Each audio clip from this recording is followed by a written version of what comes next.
Hi, y'all. Welcome back to the Where is the Love podcast, produced by myself and the good people at the iRant Network. I am your host, Salahudin Nemley. And today we're going to be talking about protecting Black women. First of all, everybody, I want to say thank you for showing up to this spot right here. I appreciate you coming out every week, every other week. You know what I mean? And how's everybody doing today? Love. Everything is love. Good. Everybody, all right. All right, so I want to start by just reading some numbers real quick. So right now it says 1 in 4 Black girls will be sexually abused before the age of 18. 35% of Black women experience some form of contact sexual violence during their lifetime. In the U.S., 38% of Black women experience sexual violence other than rape during their lifetime. Among students, 11% of Black girls in a national high school sample reported have been raped. 40% of confirmed sex trafficking survivors in the U.S. are Black. 17% of Black women experience sexual violence. My bad. African American girls and women 12 years and older experience higher rates of rape and sexual assault than white, Asian, Latin girls and women from 2005 to 2010. 40 to 60% of Black women report being subject to coercive sexual contact by the age of 18. According to the U.S. Department of Justice, 1 in 5 Black women survivors are survivors of rape. And that's just on that scale. But then we get into some other statistics where it's like at least 40% of Black women have domestic violence cases with their partners, and a lot of them end up being murdered by people close to them. You know what I'm saying? By men on the street who not giving them the time of day, or just the men that they are with. I've been reading some stories today that was just like, there's so many Black women out there being murdered by their husbands, their ex-boyfriends, just dudes that's trying to talk to them on the street. And this is happening consistently. So now when they say the Black woman isn't protected, these numbers are showing that. You know what I'm saying? It's a real reflection. And we can say, all right, that's just because of the proximity of who they're around when it comes to being protected by from Black men, or half all their people that assault them are Black men. We can say that's the reason why, because things happen in the proximity that you're around, correct? But also it begs the notion of to say what is happening in our community, that this is a consistent thing that's happening. It's so many cases that I see on YouTube, Instagram, or whatever. This recently, this kid was trying to talk to some girl. She said no, I guess, but he hit her in the face with a skateboard. And then there's another video of a couple of guys talking to this girl, and then they cut to the next thing and they throwing shorty in the garbage can. You know what I'm saying? And then it's just so many cases and so many videos like this, and it just makes you say, what the heck is going on? You know what I mean? So how are we feeling about this? Like, what are we doing? I want to interject right quick concerning the clip where the multiple young men where they tossed the young lady in the dumpster. There's actually a backstory behind that. According to the situation, all the males in question were minors. And the woman or the young lady who had approached him, she was about 18, 19, or whatever the case may be. But the point is, she was considered a senior or a graduate, whereas the young males were considered at least freshmen and sophomore. But anyways, what had happened was the young lady tried to holler at him, and one of them had said no, and one thing led to another. And I guess even though the males, they handled the situation the wrong way, they felt the best way to defend themselves against what they perceived as a predator was to toss it in the dumpster. In no way, shape, form, or fashion am I justifying their actions. I'm just bringing forth the backstory behind that, because that clip has definitely been circulating all over the place, and a lot of people did get preconceived notions about the video. They took it as, oh, these men just jumped this young lady. Mm.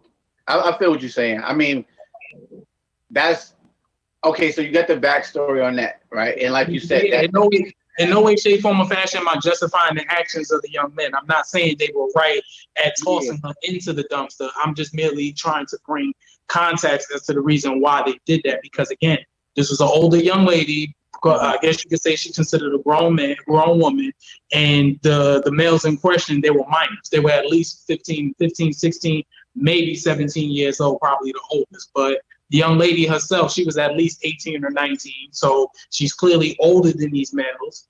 And again, she tried to holler at them. One of them was not interested. One thing led to another.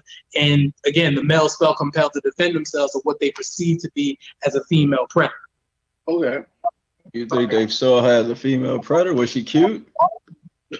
Doesn't matter. It doesn't matter how she looked. The fact It do matter, because to me that's probably where the disrespect came into, because I don't know anybody at 15, 16, if a chick try to holler at them, they're gonna be looking at them like a female predator. Like, I ain't raised in that. I doubt that's what it was. Not unless they actually have actual guidance and have actual parents raising them. Because I mean, I get what you're saying. You know, if she's pretty, you're gonna holler, whatever the case may be, and that's cool as far as us, as far as how we grew up is concerned. I'm 30, just to let you know. But nowadays, a lot of parents are not tolerating predators of any kind. They're not even tolerating the female kind. So they don't even care if you're 19, 20, 21, 22, and you're attractive as hell. Some of them will tell you straight up, stay the fuck away from my son, and I don't care how old he looks. Yeah. I don't know if that's a predator though. Like, she 19 and they 16. That's a 3-year difference. I mean, like, I don't look at that as a predator. That's not a predator. That's not a predator. I get what you're saying, but legally speaking, we ain't talking. But we know. I mean, legally we talking. But you said you speaking of what their mind state was. I don't think that's fair, because I don't think you can speak of their mind state. I doubt that they were looking at her like a predator. I mean, I think it's probably more or less, it probably some words that was exchanged and they felt disrespected because the woman was probably saying something out the way to them, and they like, fuck it, throw it in the garbage can. More than likely, I'm not in no way, shape, form, or fashion am I justifying their actions, because again, I don't know their mind state as well. Yeah. I was just bringing forth a backstory and trying to bring some clarity to the situation, because again, when that video circulated, a lot of people took offense to that. A lot of people were, pretty much just saying, "Oh, the guys were in the wrong," blatantly. They didn't care. They didn't care whether the young lady had accosted them, or she was disrespectful towards them, or even didn't even care about the age. All they saw was a black woman getting tossed in the dumpster. They saw what they perceived as black men tossing them into the dumpster, and that automatically equates to, okay, we need to do our best to protect black women type shit. Which I get. But again, bringing context to the video, it's like, oh, maybe there's some reasons why that situation had played out the way it did.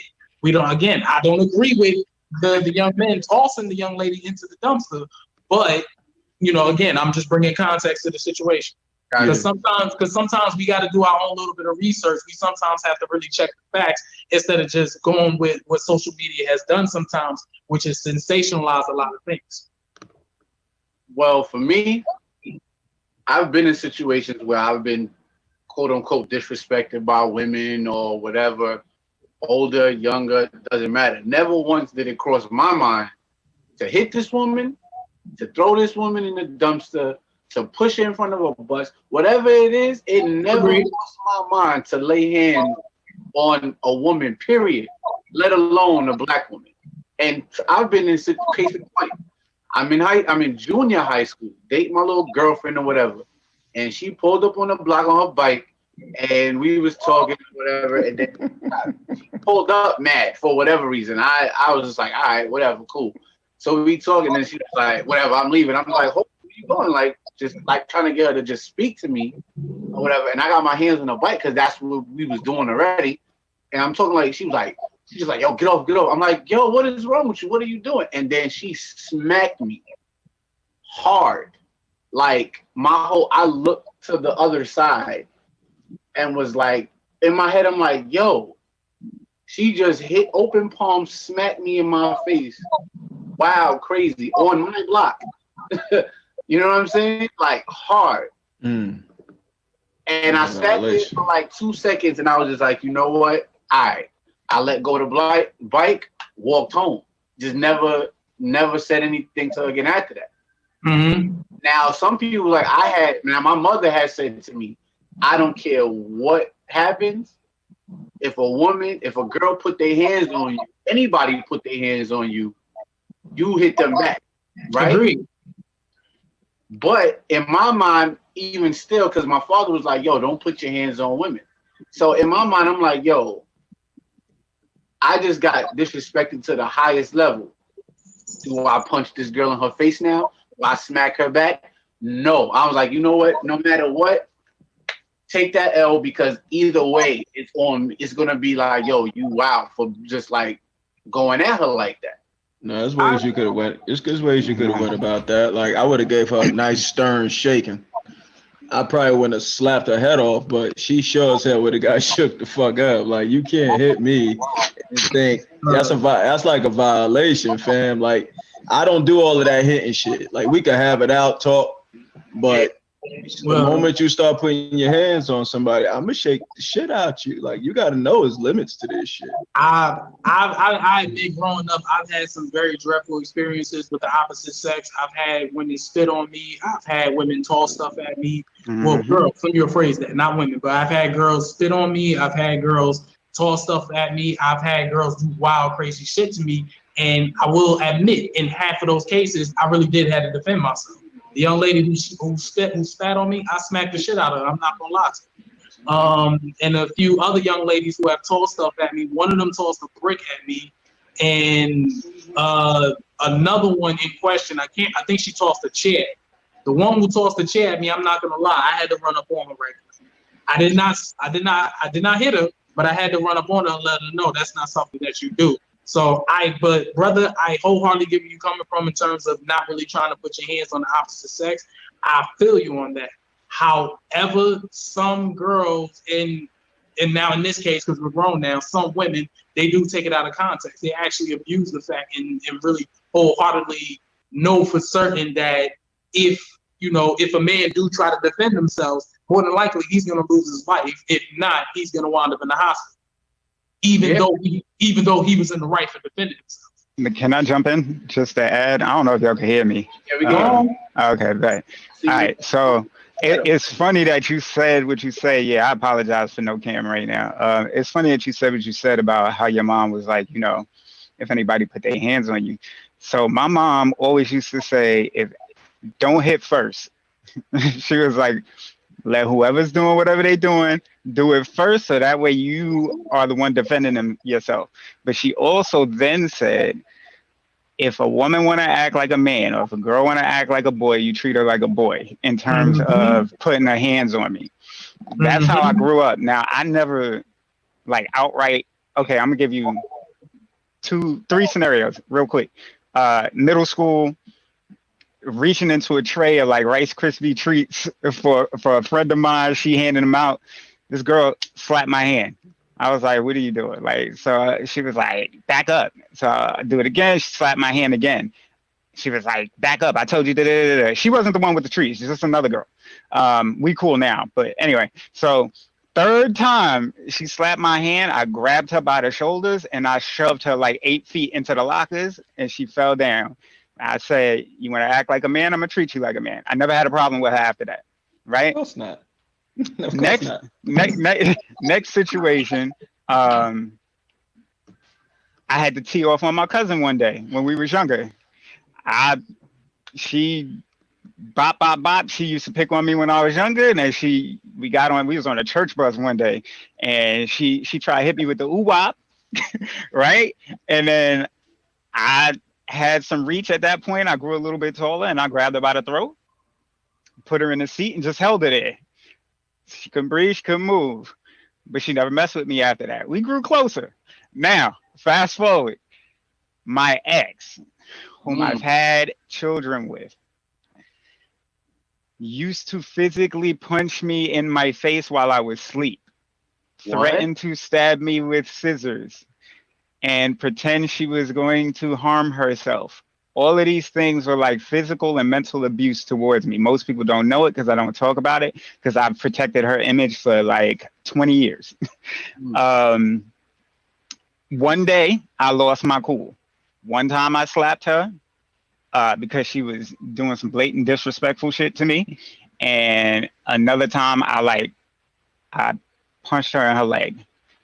But I've never after that put my hands on anybody. But it was a period of about 2 years of her constantly doing that literally tipped me to a breaking point, and I snapped.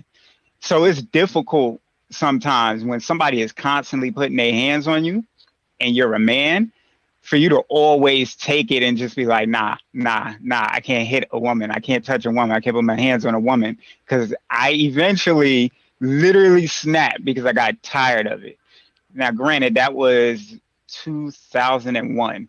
And that was mad long ago. I was young. I was in college. We just had our kids, and she was like poking a beehive forever. But I feel like the situation is circumstantial depending upon what happens to you, because like the brother was saying, sometimes they know you're not going to retaliate. And so they escalate it. And that's what happened to me. And I didn't think she was going to escalate it like that. But the constant punching me in my face at night and then stabbing scissors next to my head to pretend like she's going to stab me, like eventually I snapped. So I'm just saying, it's contextual sometimes. Not saying, it's right or wrong, but you got to bring context into it, whatever the situation or circumstances. That's Brother, that sounded like a mental illness. Mm. That sounded like some sort of mental illness. It definitely do sound like that. And brother, I want to wholeheartedly thank you for sharing that, because unfortunately, this is a reality for a lot of brothers in the community. There's some brothers who are, I wouldn't necessarily say they're terrified, but they have to reserve themselves, so to speak. With being involved with these particular kinds of women, especially the women that they've established families with, women that they've had children with. So it's like it's real troublesome to know that some brothers is actually dealing with this. Like you said, like you getting punched in your sleep, in your face while you're sleeping. And she's had, and on numerous occasions, she's poked you in your head with scissors as if she's going to stab you, and you've tolerated that. Or rather, you've took it, not tolerated, but you took it.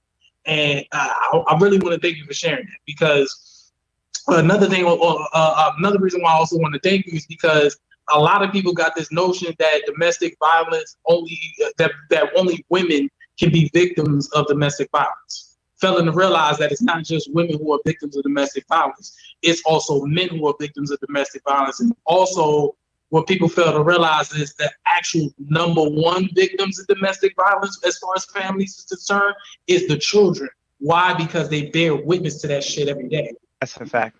Yeah, that's true. When it comes to domestic violence, it's the same thing as like domestic violence against men goes into the same category for people when it comes to men being molested by women, or or being quote unquote raped by women. They look at it like, fam, man up. That's it. We don't really get any leeway with that. But going back to not saying we was off topic, but we got these situations that we was talking about just now. That's all circumstantial, and you was giving light to the situation with the girl being put in the dumpster. I agree with her. I'm not gonna lie. At 15, 16, even with these women there, and when they walk down the street, there's 15, 16, and 17-year-old men, little boys trying to holler at them. Like, yo. So it is the way shorty look it does come into play. But outside of that, what are we doing about the situation that's not like that? Where the girl say, no, I don't want to talk to you, and she gets shot in her head. Well, that's got a lot to do with how people are raised. That's happening a lot, though. I don't know, because I hear the stats, but I never actually bear witness to anything like that. So when I hear about guys not being able to handle rejection, I hear more of that within the relationship than with a woman that's not a strength. That's somebody I don't see that. Like I've never, and maybe because I handle it like I don't care, but I think that has a lot to do with how they raised up. You know what I'm saying? I think it starts in that home. if they're not, I don't know what I'm hearing. I'm hearing something, but if they're not raised in a home where they know value of people, like, I don't think it's a matter of how to interact with women. I think it's about self-value. You got to have some type of self-value in order for you to value other people. If you don't look at yourself like much, you're not going to look at other people as much either. So that's my perspective on a lot of that. You know, we always had some level of self-awareness and some confidence about us. So we never felt like we needed to treat anybody less than or feel like someone had to be subservient to our advances. Like, it was just like, all right, well, whatever. Yeah. I was going to say, can I ask for just clarity? So we're talking about if somebody's approaching a woman and they get rejected in terms of men and how they handle that rejection, like how we would respond to the negative handling of rejection. This episode is to talk about the protection of the Black woman in general. Mm-hmm. We started with the stats of the domestic violence, the rape cases, and then we went into the things that we're seeing constantly.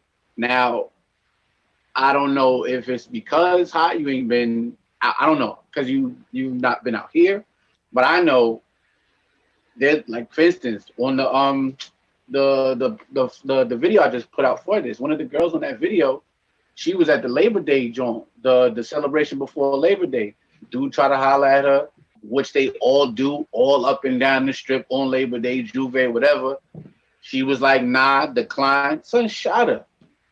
And I know what you're talking about. You know what I'm saying? And this is like, and then you go on the Ave. If you stand on the Ave for like 10 minutes, these are grown men, like 35, 40, whatever, hollering at these girls that's coming out of high school and junior high. They don't know the difference between their age. They don't even care. And they hollering at them, and then they say no. And then, like, yo, F you, da da da da, and they get real aggressive. That turns into violence. Let me jump in on that, and I agree. And you know what I attribute it to a hive mind bandwagon mentality. Like, if you around a bunch of people that don't speak up about it and condone it, you naturally gonna think it's okay, and you're gonna continue to. So those people on the Ave and them dudes who be at the parade, you ever pay attention, they all run in the same circles, and all their friends is okay with them doing that. But if you had, let's say it was a group of 6 people, and 2 people was acting like super stupid and doing stuff like that, but the other 4 was like us and was like, nah, y'all gotta chill, y'all gotta cut that out. Guaranteed, they might be like, oh, we just playing, but eventually they'll straighten their act out when they're around company that's different. It's the type of company they keep. And then here's the problem, right? So you as an individual, me as an individual, we have a risk assessment we got to take. If it's a group who's popping off like that, of you stepping in, because that hive mind mentality and that ego then takes a whole other transformation, and they get offended. Like, who's this dude telling me what to do? Now you're a target. Now they want you for you coming at them. It's a weird transfer of energy, because you just say, no matter what you do in that situation, you save the woman from being accosted, right? But now you have to defend yourself, because that energy is now placed in a different way, in a stronger way on you, because now it's like, I gotta prove you can't tell me what to do. And usually that's the energy I've seen and or experienced when I've had to say something to a dude who I felt like was being disrespectful or coming out of their face. Yeah. To interject on that one, not only is it the combination of the high mentality, but it's also most definitely the combination of the upbringing as well. And I wholeheartedly insist that it's the upbringing, mainly because of, personally for me, growing up, I bore witness to that shit too.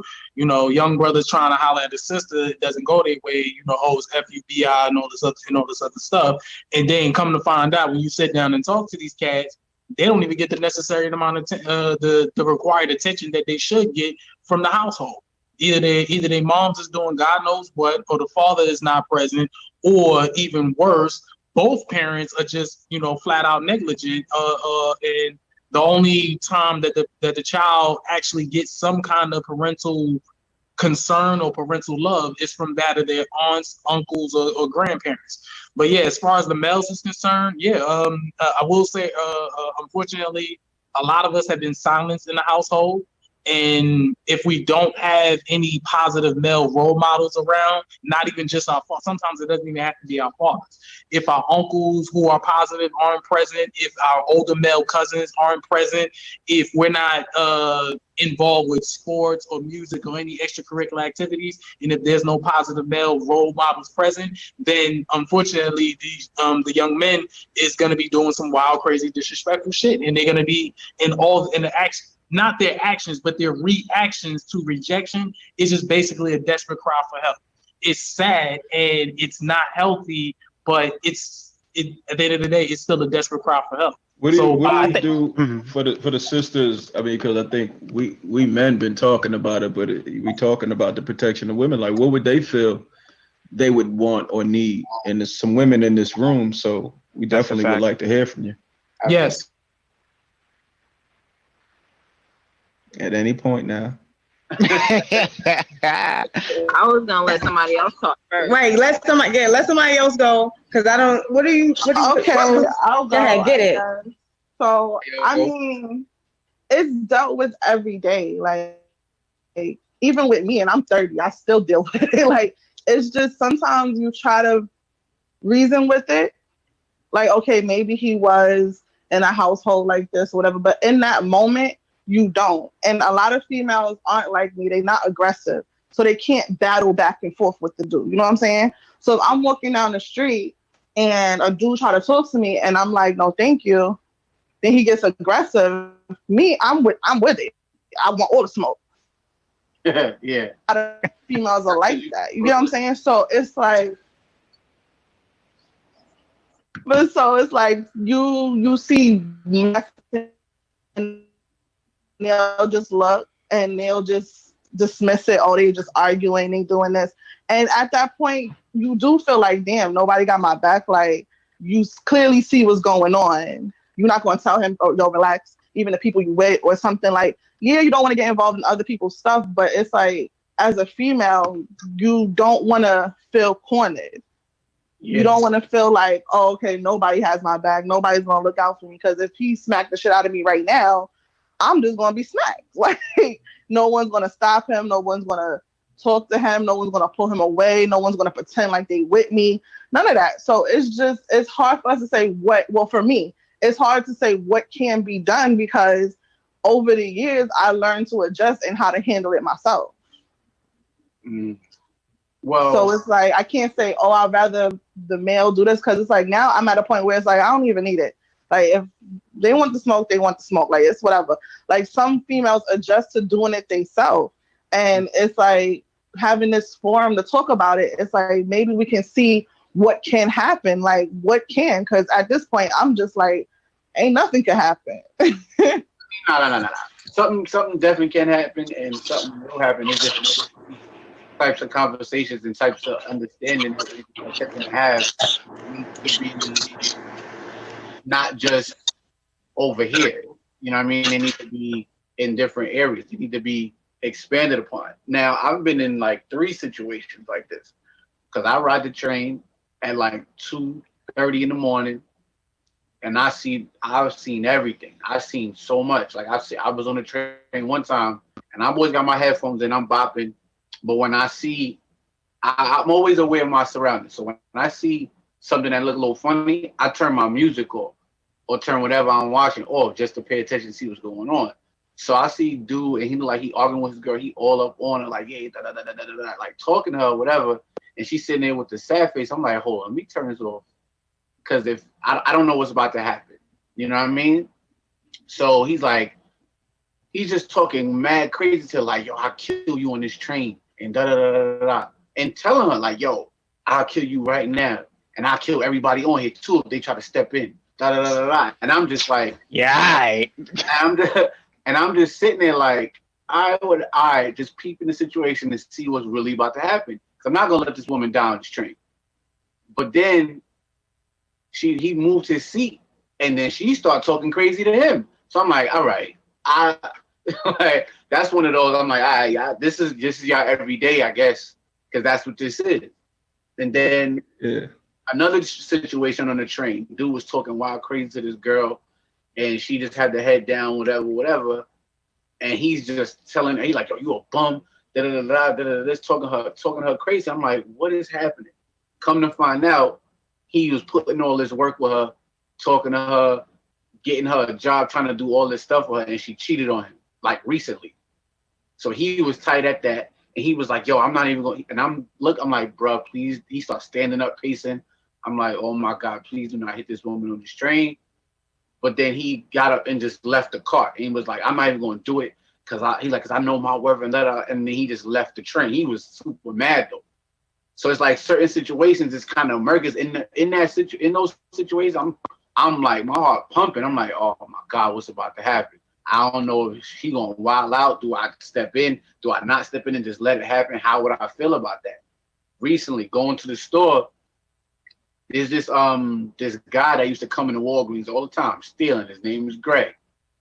And I know him. Like, I know him from coming to Walgreens, and I talked to him and all that and trying to get him to stop on some, yo, you making me look bad as the black man type stuff. So I just hear this woman in the store. I'm walking past the store. I see a bag fly. I'm like, all right, what the heck was that? So then I see Greg out of nowhere. He's like, yo, get my bag. What you doing? Go get my bag.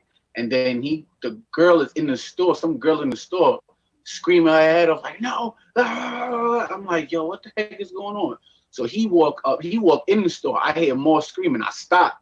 I turn around. I'm like, what the heck? Then Greg come out the store and he's talking to the girl, like, yo, just get my bag. And they going back and forth and da-da-da. And in my mind, I'm like, now, do I go over them like, yo, Greg, what are you doing? But I also know that Greg is a fiend. So I don't know where he at right now. I don't know where his mind is at right now. Because Greg carries weapons, he carries tasers, he carries everything.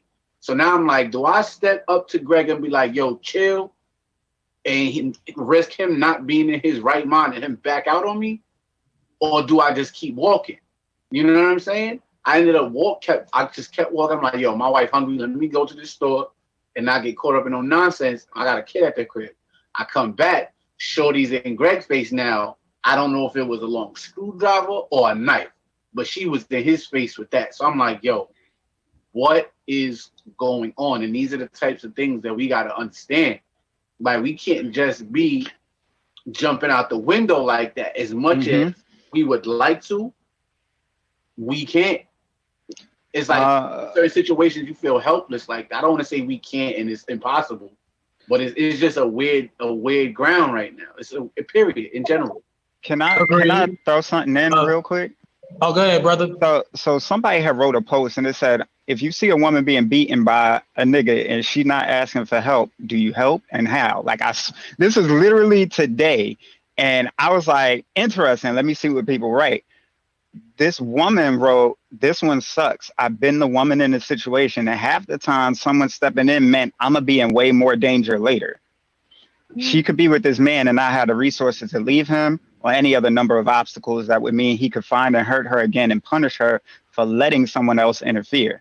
I feel like the short answer is yes. Ask if she needs help or step in. Interfere on some level, but if she asks you not to, respect it, because she's protecting herself in the long run, which is something else I think we often don't consider, like whether or not they're going to end up back together again. Not back together like, oh, they broke up and they together, but like if they live in the same household, if they see each other regularly, like now that you've stepped in and you've saved her, is he going to take the anger out that he couldn't on you, plus the anger he had on her, out on her? Like, does it compound? Like, and I feel like a lot of that comes into play, and it makes it so difficult to judge stuff. And then it just makes it look like, for a lot of people who are thinking like that, either they're helpless or we can't do anything or it's unsolvable. So I just wanted to throw that out there as a portion of something to think with respect to. I want to respond to Yoko right quick. Just for the record, I'm actually doing my best to try to bring as much context as possible towards the situation at hand concerning us as men, because again, like, you know, some of us grew up in certain households where we weren't allowed to have a voice. Hell, we weren't even allowed to be physically present, to be honest with you. Just mere fact that we were born a male. But the solution to that, it's a two-part solution. Solution number one, niggas need to go to fucking therapy. They need to do some real serious healing. Unfortunately, I don't know how that looks, because given how everything has been going on as of late, especially when it comes to healing, healing looks feminine towards a lot of men. And so we need to do our best to try to make it look as appealing as possible. So that way, us as men, we can actually not only have a peace of mind, but we can also learn what our self-worth is about. To respond to Salahudin, as well as the brother, was it Will Focus, right? Yeah. All right. Yeah. To respond to y'all, I've actually been, I guess you could say a responder of sorts, or a good Samaritan in situations like that, because there's been plenty of times where I've seen women, they will get abused or they will get accosted, so to speak, by their respective mates, and half the time I've intervened, and the shit is crazy. And to piggyback on what Will said concerning the post, sometimes being a good Samaritan puts the woman in more danger than actually putting them in a safe position. But then also on the flip side, by me, I'm giving you my personal experiences. By me being a good Samaritan, I put myself in danger, because I can't count how many times I will come to the defense of a woman. Next thing I notice, she's about to fight me for beating up on her man, or she's ready to kill me for defending her from her man. Yeah. And as a person who also grew up in a household that was filled with domestic violence, it's gonna sound kind of harsh when I say this, but it's like this. If a woman really wants help, she's gonna have to find some way to help herself. I don't know how. I wanna preface that, because I really don't know how. But again, it's the way that phrase go. If you want help, you gotta find some way to help yourself. I don't know what that help may look like to some of these sisters, because who knows? That help might mean run like hell to the next door neighbor's house. That help might actually mean getting in contact with the relatives in the particular state or in the neighboring state. That particular help might actually mean just saying, you know what, fuck it, I need to disappear. I don't know how I'm gonna do this, but I'm gonna have to disappear. And this is the actual extreme one, and I really advocate against this.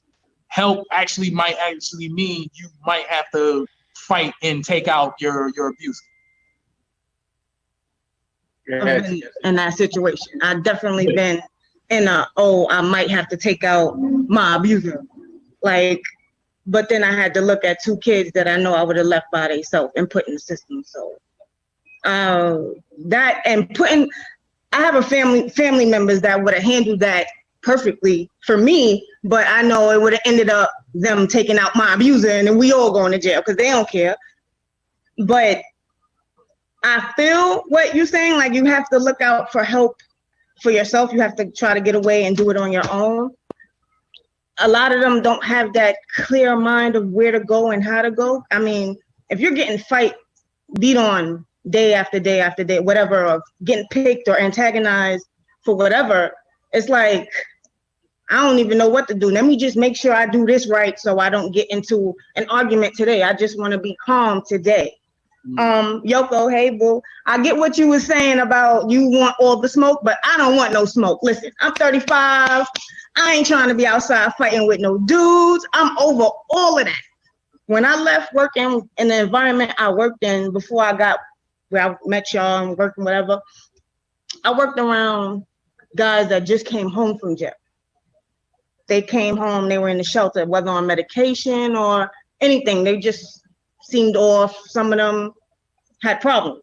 I would have to stand up to them because they would want to fight with me because I'm a female guard. I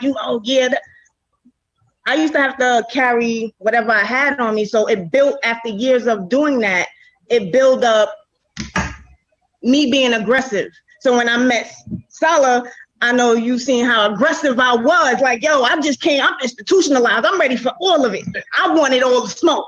I don't gotta be like that. Like, I was really rough with with other dudes, and it kept me strong in the street whenever I was coming home, because I know guys can be, oh, fuck you, bitch, if they trying to holler, or me being as tall or as built as I was at the time, it'll be like a standoff.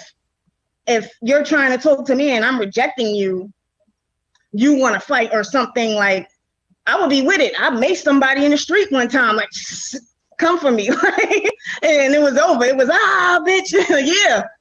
yeah, I'm a bitch and I'm gonna leave. But good luck.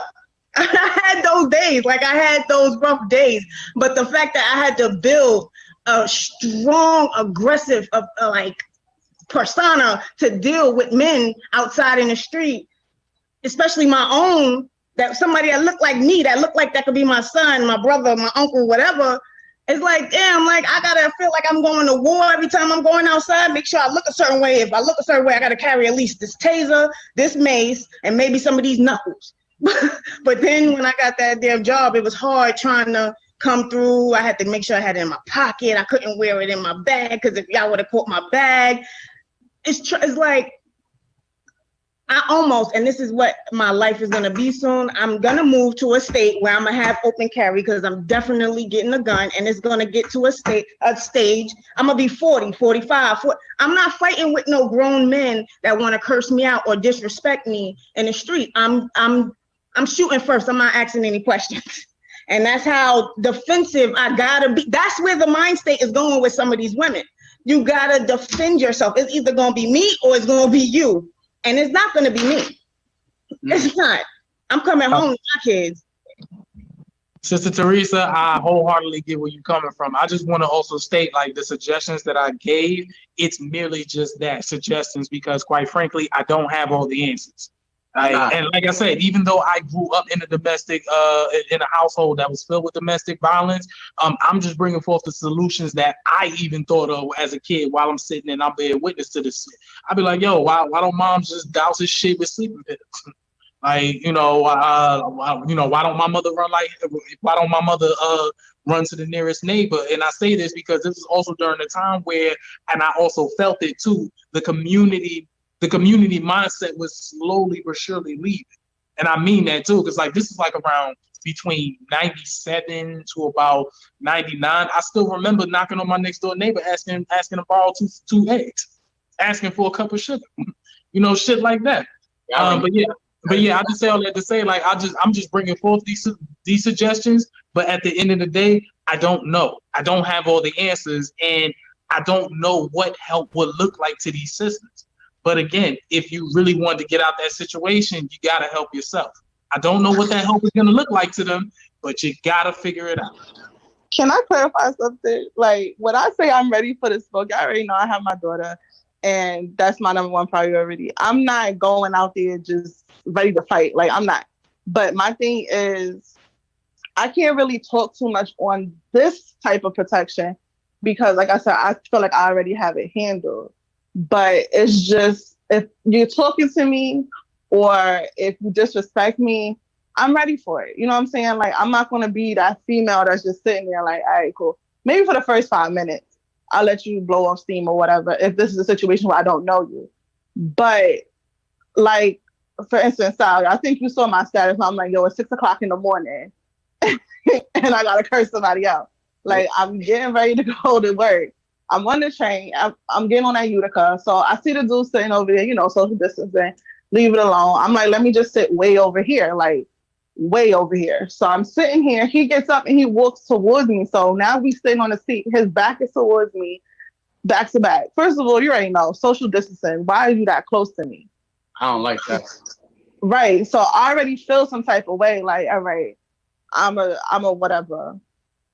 I turn around to see if the damn train come in. Bro got his dick out. Well, this type of morning. Wait, what? Like, right? Seriously? Come on, bro. Like, so I'm like, it's this type of morning. All right, You. So your dick is just out, right? Your dick is just out, right?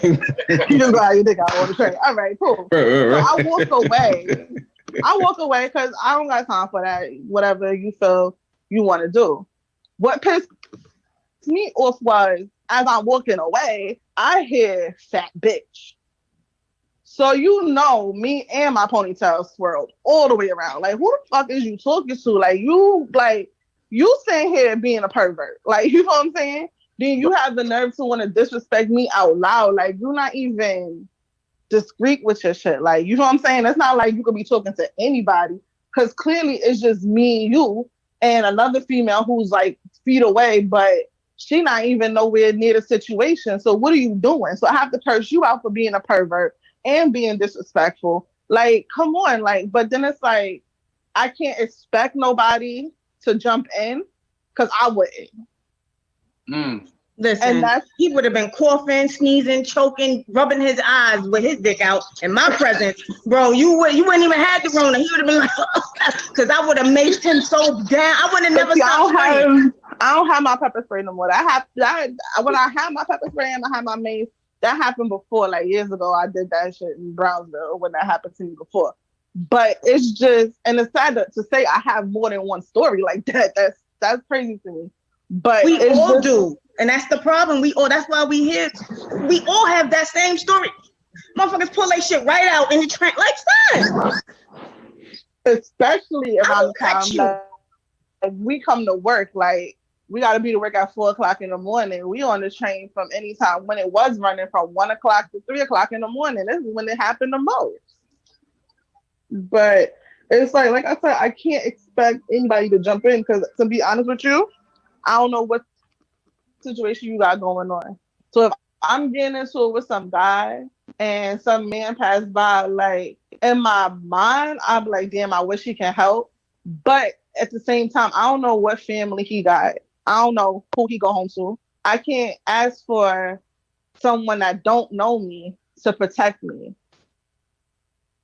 But only thing I feel like the solution is to stop putting us in that situation to begin with. That's the only solution I could come up with as far as exactly that type of protection. No, I agree with you wholeheartedly. That's why it goes back to what I was saying, which is the fact that some of these dumbass niggas need to go to fucking therapy. Like, we get it, you know, you had some issues growing up. Shit, I had some issues growing up my damn self. Like, I pretty much already admitted I grew up in a household full of domestic violence. I mean, shit, my mother was a substance abuser, just to, you know, give you a little bit more context. So I acknowledge that I grew up in a fucked up ass household. But when it was all said and done and I was able to get away from that bullshit, I was like, all right, man, something gotta give. I don't know what the fuck I need to do, but I need to figure this shit out because I don't like this shit at all. And personally for me, that's just me. I feel like, or rather, not I feel, but I'm convinced that if some brothers really give a fuck about their self-worth or trying to claim their self-worth and trying to do something, they're gonna figure something out. And you know, and it's drastically different when it comes to a lot of people. With me, I did research a lot. I spent most of my time in the library, so much so to the point where I tell people by trade, I'm a fucking librarian. I do a lot of research. But you know, there's some brothers who take fitness seriously. They be in the gym a lot. They be working out so much so to the point where they become professional trainers. Hell, I even know a brother who wound up becoming a nutritionist because he took health and wellness very serious. And then, you know, there's another brother that I'm aware of. He actually loves to travel so much so to the point where once he got a certain age, he said, fuck it, I'm gonna move. I don't know where I'm gonna move, but I'm gonna move.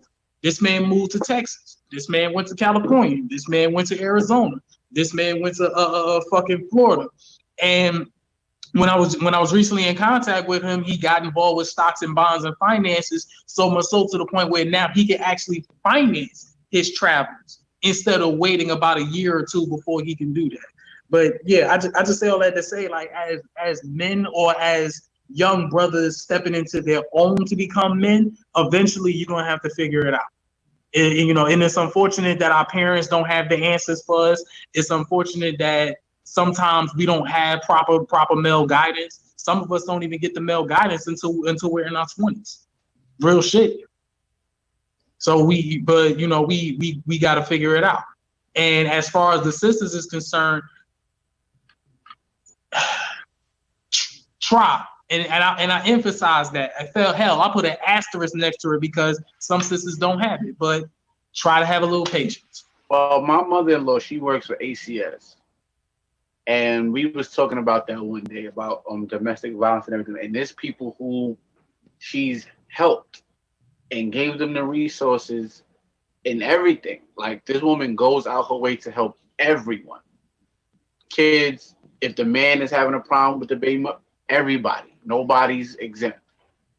So she was like, listen, I've tried. And like people, they take the information that I give them, they leave, but then they go back. And she was like, I'm telling you right now, they say, and this is true because she said it's true because I witnessed it. It takes a woman to leave a domestic violence situation at least 9 times. At least. Because they leave and then they come back. They leave and then they come back. Leave. They have to really deep down in their heart want to leave and take the information that's being given to them when they do receive the help. Also, you got to understand the mindset. Like, if you've been in a relationship for years, let's say, for instance, because a lot of these situations would be insecurities from young. So you have insecurity when you're little, then you get in this relationship because somebody giving you attention that you never had, and he know that, and then he starts to exploit your insecurities and treat you as such, treat you accordingly, and then you leave and you come back, he gonna say, where you gonna go? Where you gonna go? And they be on them like that. So it takes a lot for somebody to come out of that. Hell, I barely go through stuff. I haven't been through anything like that. And I can tell you, when you're going through something in your mind and you feel beat down, it's hard to get out of that. So if you coming out of years and years of being abused mentally, physically, and spiritually, because this is a whole thing into one when it comes to domestic violence. If you dealing with all of that for years and years and years, it's not going to take a day to come out of it. It takes 21 days to create a habit, and you've been through this for years. How you coming out when you don't see no way out? Your mind is clouded by all the nonsense that you've been through, and you feel worthless. These women feel worthless out here, especially when they getting it from the man in the house. They getting disrespected on the street. They see what's happening to them online and on the news and everything like that. They like, yo, even if I do leave this man, I'm gonna run into somebody else that's just gonna kill me the first time. Like, they don't know what to do. So it's easy to say, yo, y'all gotta do it. But easier said than done. I agree wholeheartedly with what you're saying. And like given like I said, by trade, I'm a librarian. I've been doing a lot of research about this. And again, I grew up in a I grew up in a household filled with domestic violence. My mother used to go at it a lot, so much so to the point where like I've actually bore witness to that shit. But yeah, based on what I've learned and what I've observed, to be honest with you, that shit is just a predator prey. It has predator prey dynamics. And what also some people fail to comprehend is sometimes, not all the time, not most of the time, but sometimes parents sort of kind of prepare the children for domestic violence, domestic abuse relationships, i.e. the girls. I can't count how many times I've heard stories of mothers having, making poor decisions as far as finding mates. And because of the fact that they couldn't find the man that they want, they take it out on their children. And don't let the child be a girl. Now you competing with your daughter for unnecessary ass reasons. You beating up on your daughter, thinking that your daughter trying to steal your man and some shit like that. And then unfortunately, when the daughter gets older, what happens? She unfortunately falls into the same pattern of behavior that the mother was doing. Babe, and then keep in mind, for the record, I'm not pointing fingers. I'm not directly saying that women are to blame or anything of that nature. It's just, it's unfortunate, but it's a cycle. And sometimes some of us don't even realize it's a cycle until, generations into it. It'd be too late. Buddy, what was that? What's the name of the Tyler Perry movie when she threw the grits on homie? Which one was that? When she threw the what? Wasn't that Diary of a Mad Black Woman? That wasn't that one. When she threw the grits on him? I'm sorry. Yeah. Oh no, Diary of a Mad Black Woman. Nah, No. No, that's the family reunion one. Family reunion. In that movie, and it's funny that I'm bringing this up, and it's like, oh, it's Tyler Perry, it's just a movie. That's a real thing. When she was treating the daughter that was the one that was pretty, quote unquote, she got beat on by her man who was rich, and her mother was like, yo, where you going?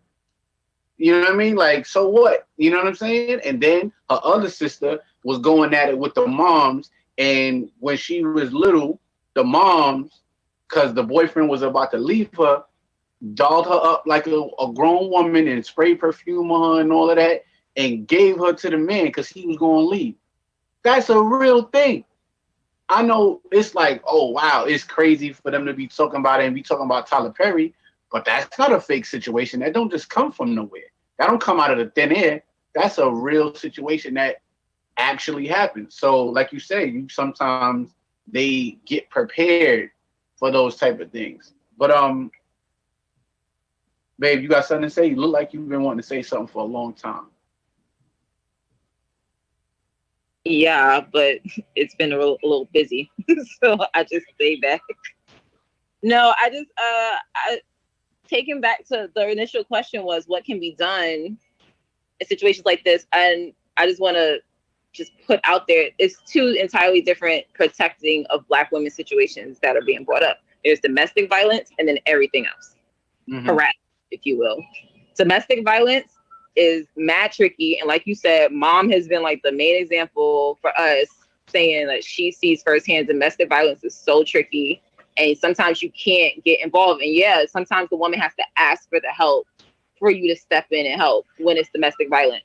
But going back to us being harassed on the streets, that's mad real. That was every day, constantly, since I was a child. Still, my mother still goes through it. Like, you walk down the street and men, and so I know this, my mom knows this, my brothers know this. I say it all the time. I have like a tick about it. When I'm walking down the street, I get mad nervous when guys speak to me and I say no thank you. And I always try to be polite because I'm scared. And I say no thank you. And I listen for what they're going to say. And I always clench and tense my back because I'm always scared. Someone's going to punch me. They're going to shoot me. They're going to throw something at my back. That is a real fear I live with every single time I'm on Jamaica Avenue. I'm wherever where there are youths around just trying to holla and their friends aren't keeping them accountable. And I hear well, if I step in, then it's just going to be, I'm going to be targeted. Not for nothing. I don't care. I don't care to be targeted because I grew up being that target. You know, when I was young, I wasn't the popular person in school. I was getting picked on and teased. But when I saw someone getting picked on and teased, I stepped in and said, that's not right. I literally, they used to talk about me, used to make fun of me and all kinds of stuff. I was by no means popular in elementary school. But one day I walked in and saw the popular girls throwing tissue in a stall. And I was like, what are y'all doing? And I just hear a tiny little, help me, help. And I realized they're picking on the little meek girl in school. And I was like, I'm gonna tell on y'all, get out. What are y'all doing? I knew I was gonna get hell for it later. They was gonna make fun of me later. They was gonna be worse to me. And they were for years. They got worse with me. But I did not care. I'm not gonna sit by and let people be picked on like that. I seen a female in school, in high school, sitting by herself in band class, and people were like in the popular section with the popular instruments talking about her. Talking about how she's fat and she's this and that, she has no friends. And I was like, what? I know y'all not gonna sit there and tease her and say she ain't got no friends. I got right up, walked up to her and shook her hand and said, hi, I'm Bunny. What's your name? And we're still friends now. Because I stepped in. I'm not gonna sit there and let nobody, I don't care what position I'm in. I don't care if I'm in a high tier or a low tier. I'm not going to sit by and let wrong happen. If I see my brothers sitting by, let their friends talk bad about somebody in the room, I'm saying something. And I expect my brothers to say something. Matter of fact, I don't even have to expect it. I know my brothers are raised the exact same way, which brings it back to upbringing. Who is raising these kids or not raising these kids properly, to be honest? And how do we find people in their lives close enough to them or around them to step in and say, you doing that wrong, brother? Absolutely not. You should not be calling no girl no bitch while she's walking down the street just because she said no thank you. I've said, yo, I'm married and showed a ring on my finger. You a fucking liar.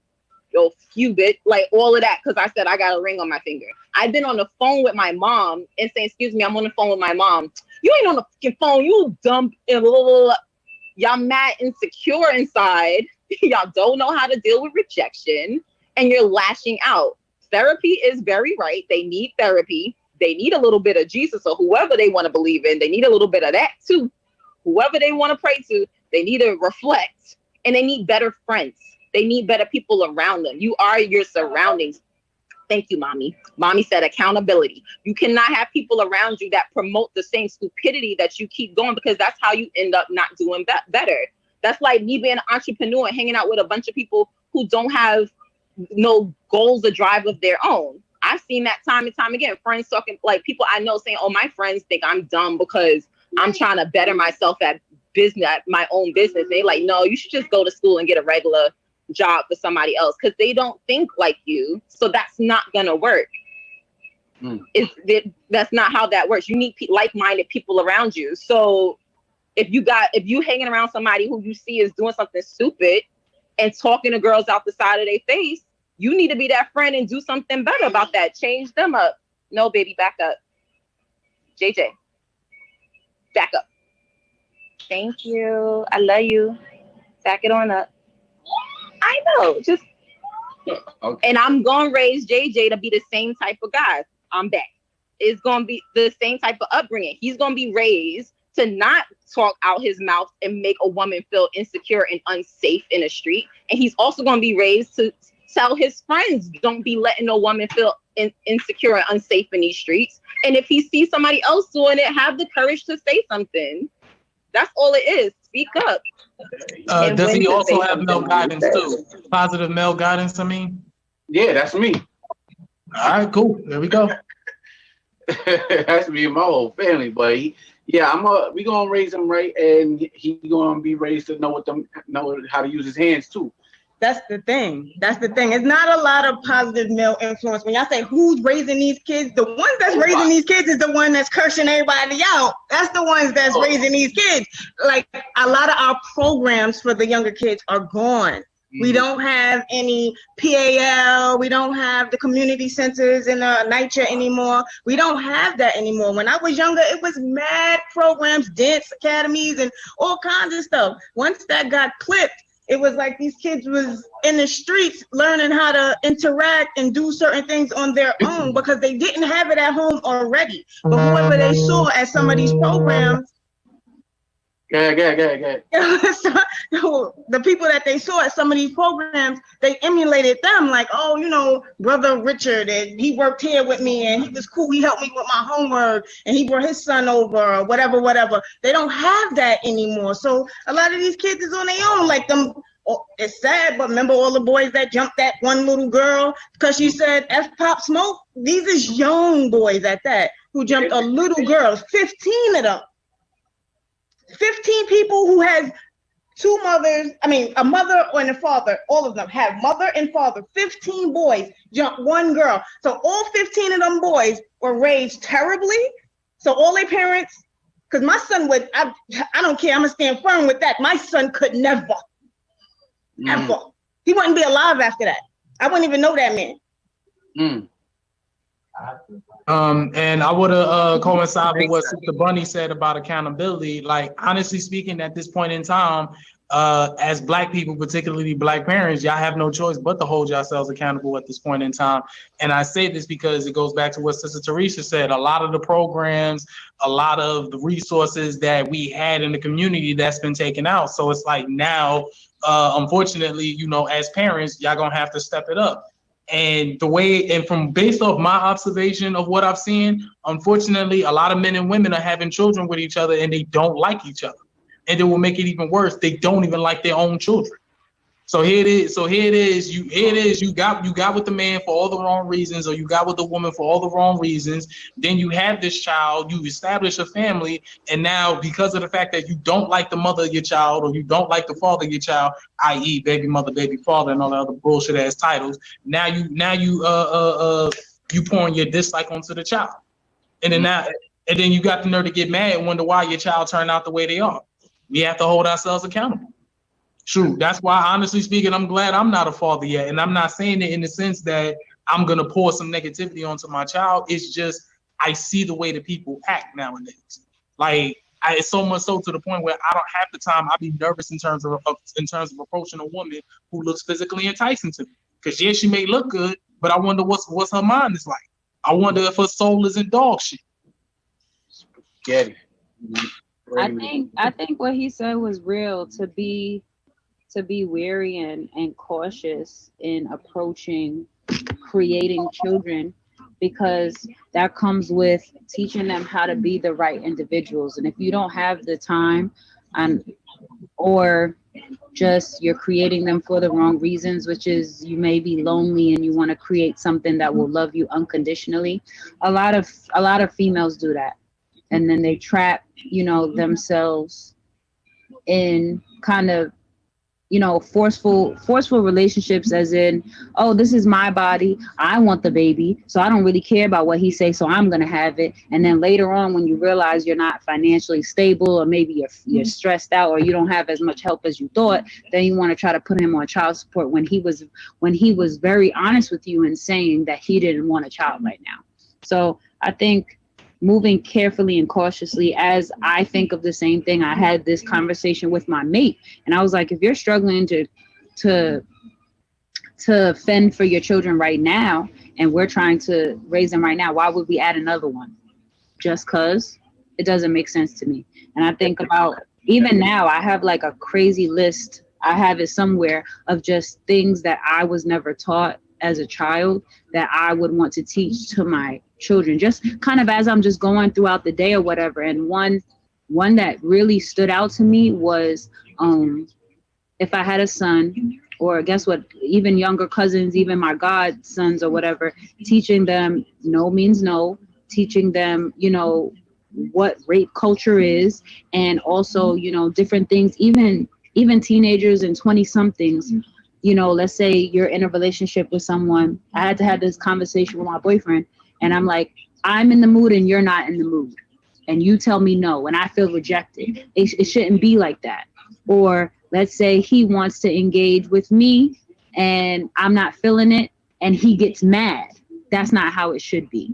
So just kind of teaching those different principles. I just try to keep my little list so that, because if you've never seen it on TV, because that's how I learn from like Boy Meets World and Cosby Show and stuff like that. If you've never seen it, you kind of wouldn't know until you're in that situation and you realize those things.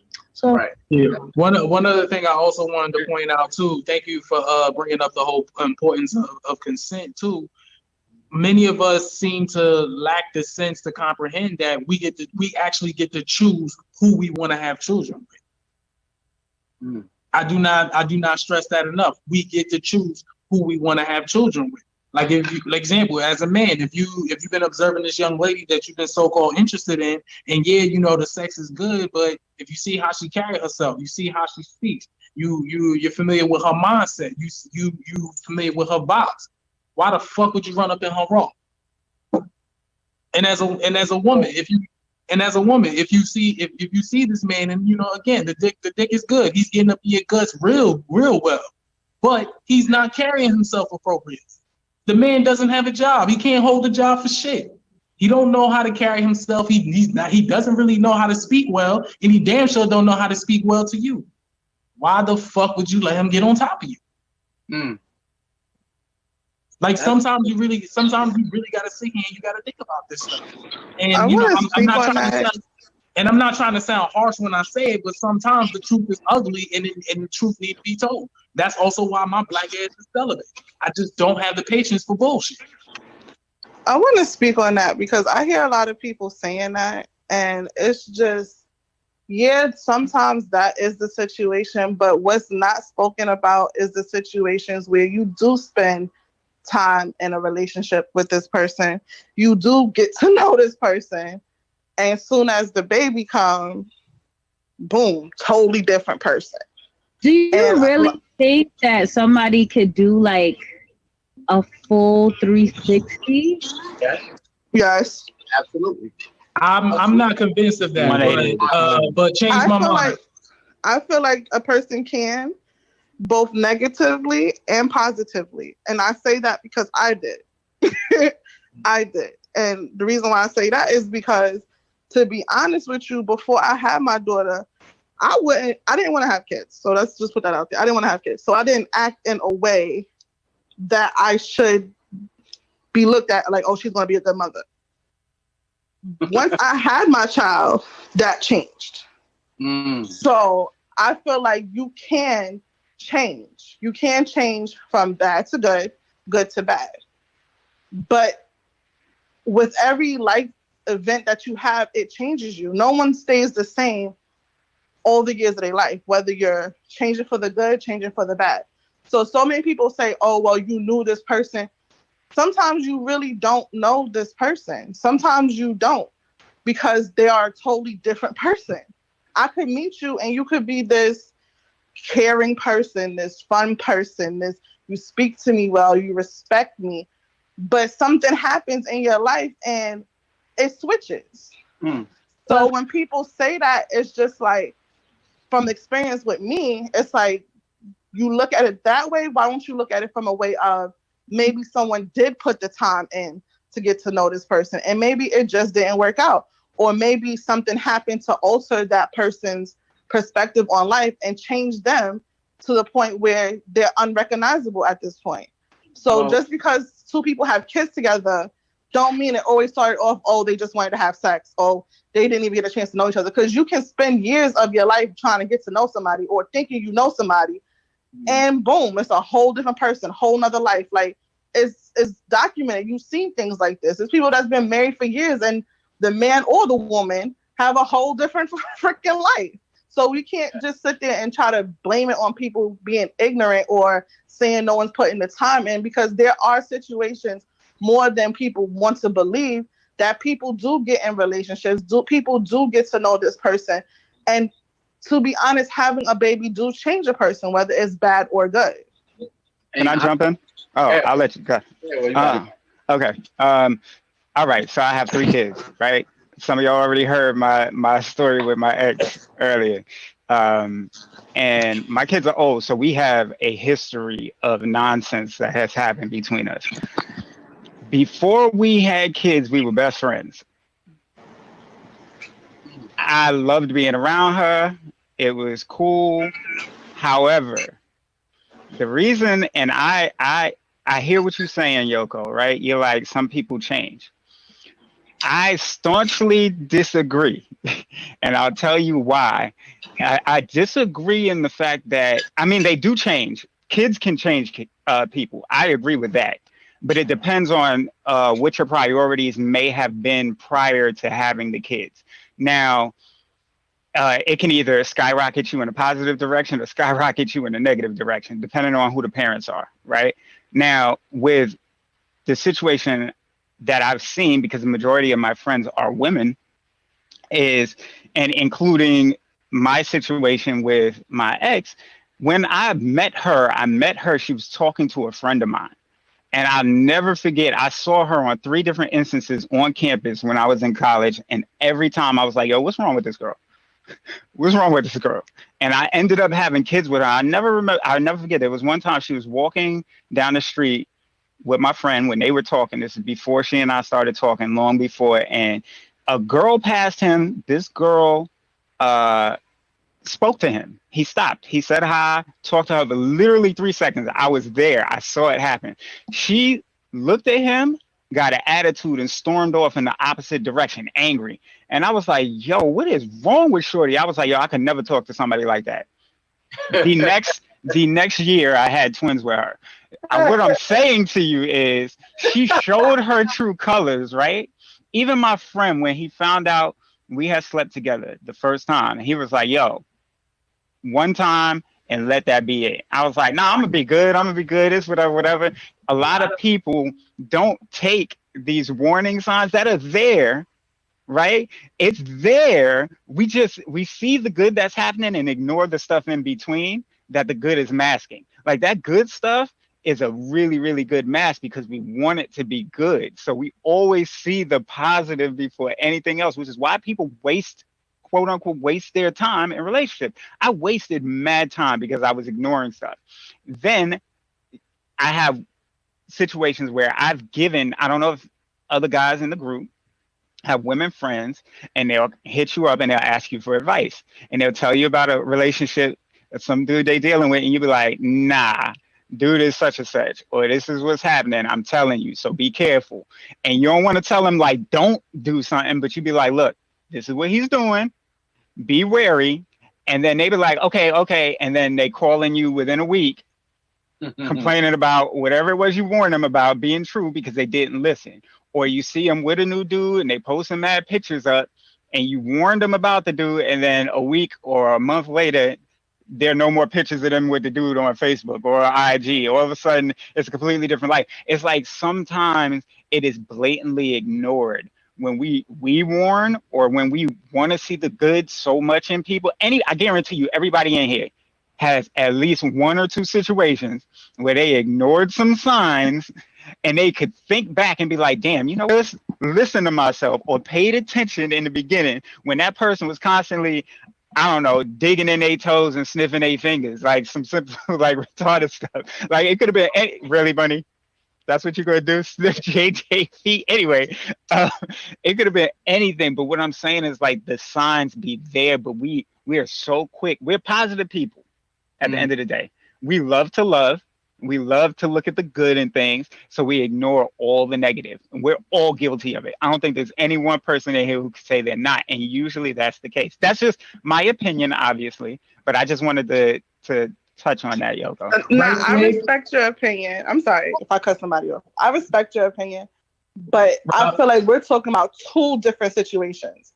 Because even with your story, you said it out your mouth. I would never talk to a female like that. I'm not talking about that. I'm talking about, hey, I met you. We're getting to know each other. This is my forever. I love him. I love her. Yeah, we have our flaws, but I don't see where this can go wrong. But see, like, well, I mean, you're not used to how I talk, but I'm not trying to be disrespectful, but you put that on yourself. You from New York. Go ahead. I'm good. I talk to myself like that too, so I don't want you to get offended, but you put that on yourself. I'm still going through that situation where it's like, yeah, I'm not trying to deal with this person, but then you end up dealing with that person. But that's not the situation I'm talking about. I'm talking about the situation where even in marriages, where you don't see the everyone has red flags. No one is perfect. You can't sit there and say, oh, you seen these signs, so you should have left. Because if that's the case, we all be single, because we all have stuff that we have to deal with our significant other that we don't like.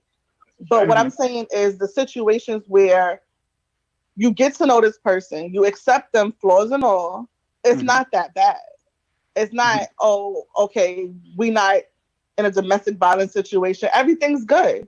You have your bickering back and forth. And then when the child comes, it's a total different situation, because you even agree having a child do change people. It do.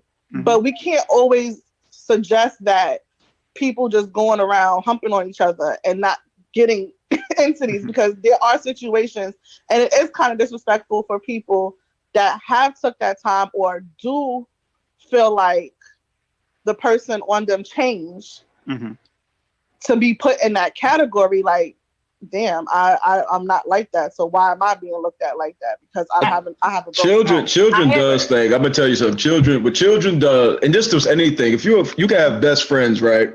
Be like, yo, that's my ride or die. And a lot of times friendships, they go unchallenged. Yep. You understand?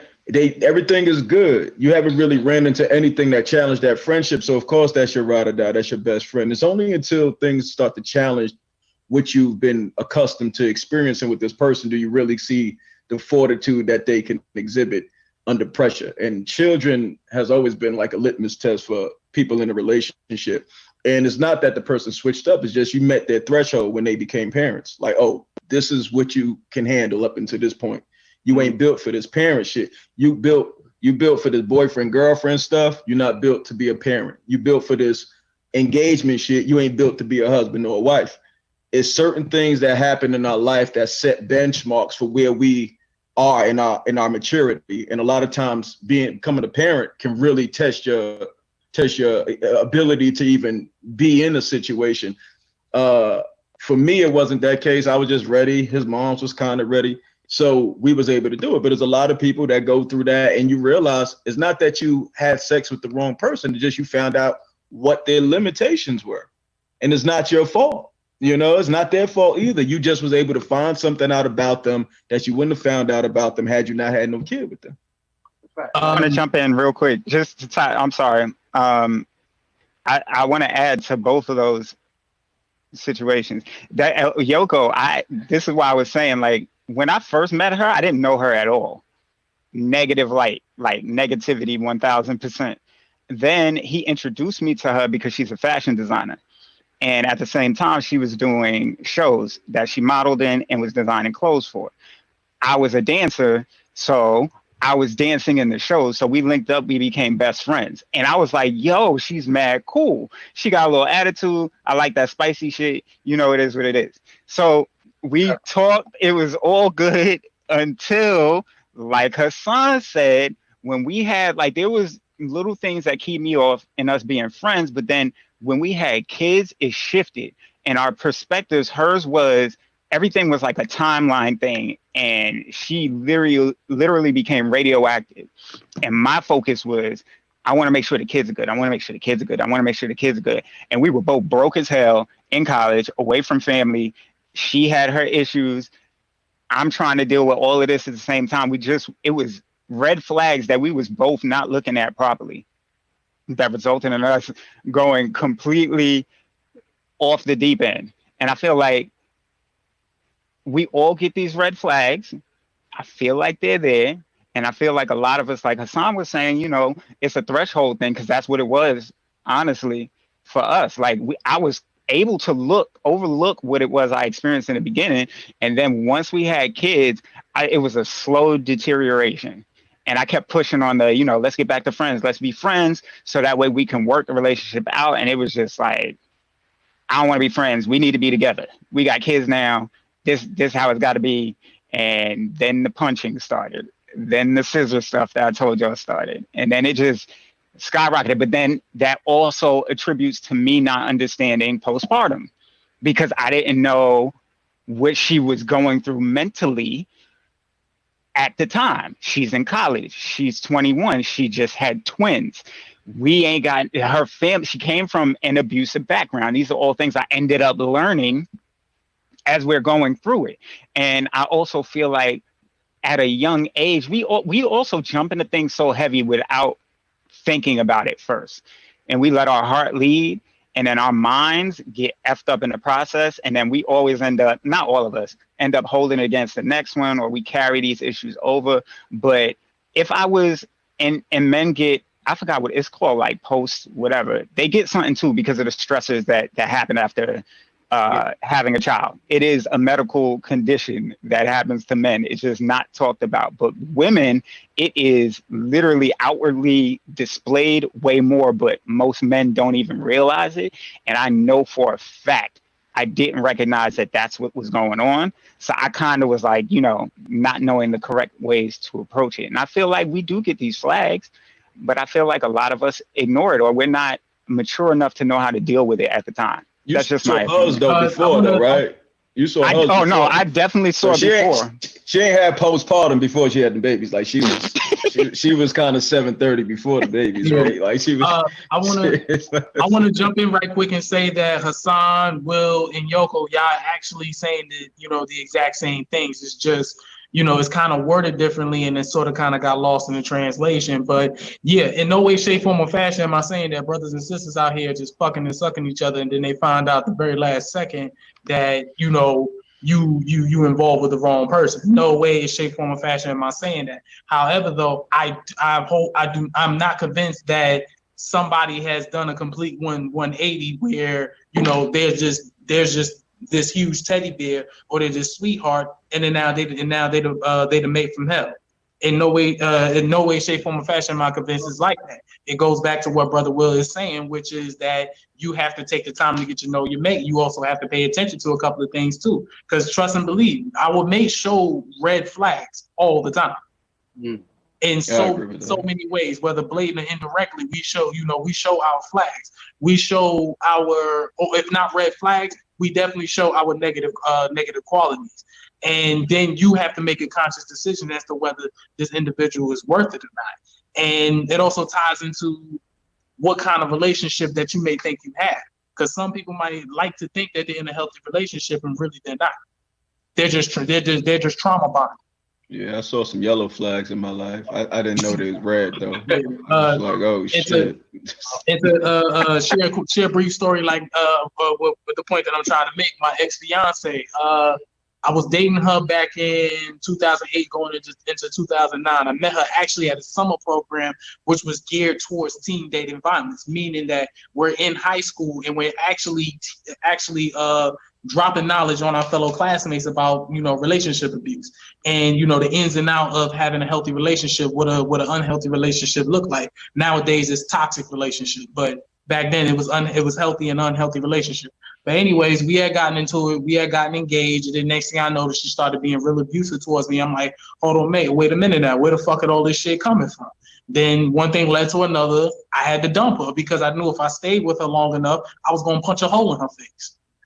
So all said and done, I broke up with her. And then we got to talking a little bit more after the fact. And then I was like, oh, so that's why you were the way you were. And to give a brief synopsis about that, she was the way she was because her father actually held her up in her bullshit. And when I got with her, she sort of kind of expected me to do what her father did, which was hold her up in her bullshit. And when I didn't, when I was holding her accountable every step of the way, and when I even told her some of the things that I like to do and some of the things that I didn't like to do, she caught a funky ass attitude about that. So I was like, oh, okay, basically you wanted a miniature version of your father, and because you couldn't get it from me, you decided you wanted to make my life hell. That's not cool. Our brothers get manhandled by these women. I keep getting roughed up out here. She was verbally. Yo, it's like 3 of y'all on here that got handled by some chicks. No, I didn't get physically assaulted though. She was verbally and emotionally abused. That's why Will got roughed up. Will got roughed up. Salah got roughed up. But that's to Yoko's point, which is, Muhammad, if your ex-fiance, you thought everything was so good that y'all got engaged. And whereas at a certain point, she showed you her threshold, as Hassan said. Now, mind you, let's say y'all got married and that happened later or later on after kids. It was there. It just came up out the covers. And when it came up out the covers, that showed a different side. So that's what Yoko was talking about. Because guess what? All the way up until that point, you thought it was good. Y'all got engaged. But once something crept out, that's the 180 she's talking about. Kind of showing that's what she's talking about. I have to disagree. And mind you, I believe what she says, because the same way someone can be man or woman, someone can be the nicest person to you, go months and months and all this other type of stuff, being everything you want, going forward in a forward direction, and then boom, you turn around and realize they've been married the whole time. I mean, well, yeah, some people are good liars. I don't disagree with that. And there's some people who out there who are conniving, who are manipulative. I don't dispute that. However, though, at the end of the day, it's still up to us to have really good eyes, and also up to us to have have a clear mind when it comes to our mate. Otherwise, sometimes we all can't do that, though. Sometimes we actually let our mates pull the wool over our eyes. And in the case with my ex-fiance, I actually let her pull the wool over my eyes. I'm not ashamed to admit it. I got to hold myself accountable. I was really into her to the point where I admit I started to ignore some of the bad signs. And then, like I said, when it was all said and done, we had gotten engaged, everything was cool. Then everything just sort of kind of like, it went from I guess it's like fireworks. It went from the little 50-cent jump offs to $10 pieces of firework. Boom, type shit. And I'm like, whoa, what the fuck is wrong? Well, I want to say a couple things, and then we're gonna kind of move on a little bit, because we kind of getting away from the actual topic at hand. My bad. No, it ain't you. It's just the flow of the conversation, and it's still good because it all ties in to the main reason why we're here, which is rebuilding the family structure of the Black family. So it all ties in. But the only thing that's really constant in the world is death and change. And that can happen within yourself. It can happen within somebody. It can happen within the environment. Now, personally speaking, me and my wife been together for what, 11 years? 10, 11? We got married in like 5 years. And we was good. Everything was fine, but we never lived together before. So we got our first apartment. Our first apartment was hell. Like barely anything. Work, basement apartment, like 2 or 3 windows in that mug. So it was just terrible. Everything you think a first apartment looked like. Now, on top of that, us learning each other as cohabitants and living together, me and her actually sat down one day and realized it and was like, yo, we now understand why people get divorced. Because it's not an easy thing to be married and to be living in the same household with somebody, because you got to understand you're coming from 2 different worlds and y'all coming together now to try to build your own thing. And that's not easy, especially when y'all both as individuals have 2 things going on within yourselves that y'all don't even really recognize yet. Fast forward, we had our son. That was another situation that was difficult to navigate, because even though she did all the research she wanted on postpartum and everything like that, it never prepares you for what actually happened. It doesn't prepare you for how your pregnancy is going to be. It doesn't prepare you how your birth is going to be. It doesn't prepare you of you realizing as a woman your whole body's changed and now you got to work to get back. You know what I'm saying? So there's that. And like Will said, I didn't realize it until I spoke with somebody at work that there's a male version of postpartum. Because me, I'm like, I bet this baby's here. I got to do everything I got to do to make sure him and my wife is taken care of. This job is whack.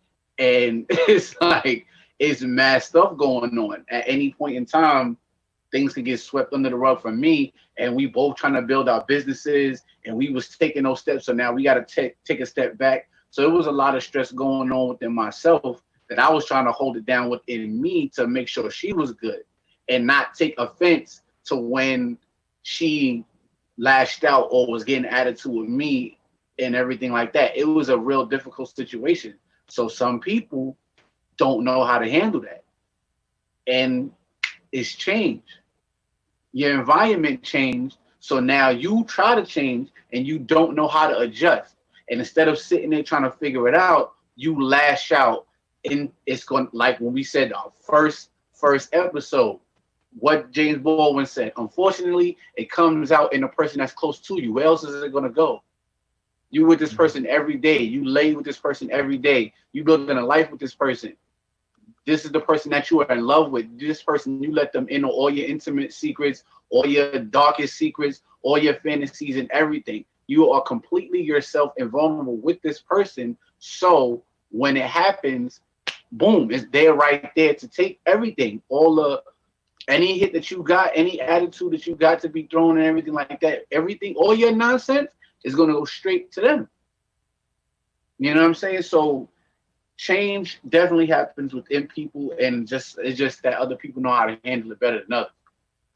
Yeah, that's absolutely right. And part of that is just communicating and being honest with people, because part of this whole topic was about how do you protect Black women. Right, and that's what I'm back to. Right, and I think that's another way to start in the direction of protecting Black women, is about being open and honest and communicating with them and where you stand and what are your limitations as a human being. And when you start engaging with them in that way, sometimes we get a little one track minded when we see what we like and we just like, okay, I'm about to see what that's about. But sometimes you really ain't ready for all of that. Sometimes you really just kind of like slow it down and just be honest. So there isn't any points in that, I guess, that building process where we kept saying red flags, right? Yellow flags, whatever. During those parts where you start seeing those things, you'll be confident enough to have that conversation and don't let it just go. I'm inclined to agree with you as well. Also, it ties into men and women have to take the time to understand one another. And, you know, when it comes to certain relationships, you know, if a woman is not trying to understand her man, and if a man ain't trying to understand his woman, then, you know, the relationship is not gonna work out.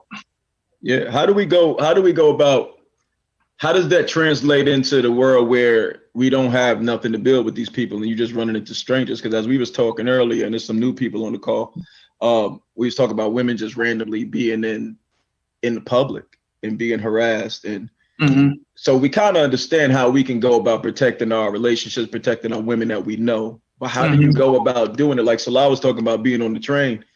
And the only thing I could think of while he's explaining these stories is like, you need to just stay put because you got a nucleus at the crib that depends on you. You know what I'm saying? Like, ain't really much you can do, fam, other than call the police. Because if you step out too much and you ain't ready for what they about to do, they ready to go all the way and you just kind of ready to go halfway. Like, hey, brother. He like, fuck that brother shit. Like, how do you handle that? You know what I'm saying? So you don't want to be that person always to jump out there and save everybody. You know what I'm saying? Like, sometimes you got to be a little bit more cautious and how you go about that, because it sounds good to be like, we got to stand up for this person, we got to stand up for these people.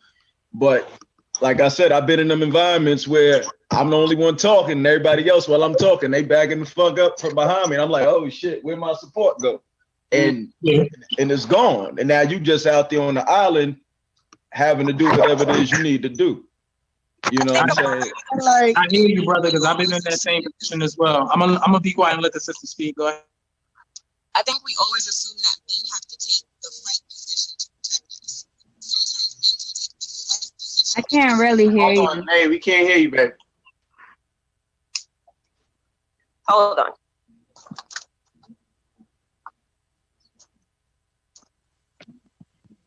I think part of the problem is that we always assume that men have to take the fight position instead of taking the flight position. If it's possible, is there a way that you can snatch that sister and both of y'all get out, of the situation? We always just feel like, oh, men have to stand up and, do the bravado of the situation. Especially if it's like you're on a train and you know that the guy is whatever approaching shorty, when the door opens, snatch her up and both of y'all get off and take the next train, because you're both going to be happy that you lived to see another day than having to deal with whatever was on the train. Like, of course, everything is situational, but I think that that's an option as well. Like, men don't always have to, puff your chest out. And that actually goes into a question, because I went on Facebook and Instagram, was asking the women that follow me to give out some questions of, when it comes to this topic, what do y'all want to hear? What do y'all want answered? And one of the questions was, why do we feel as men it's only physical? Physical about what?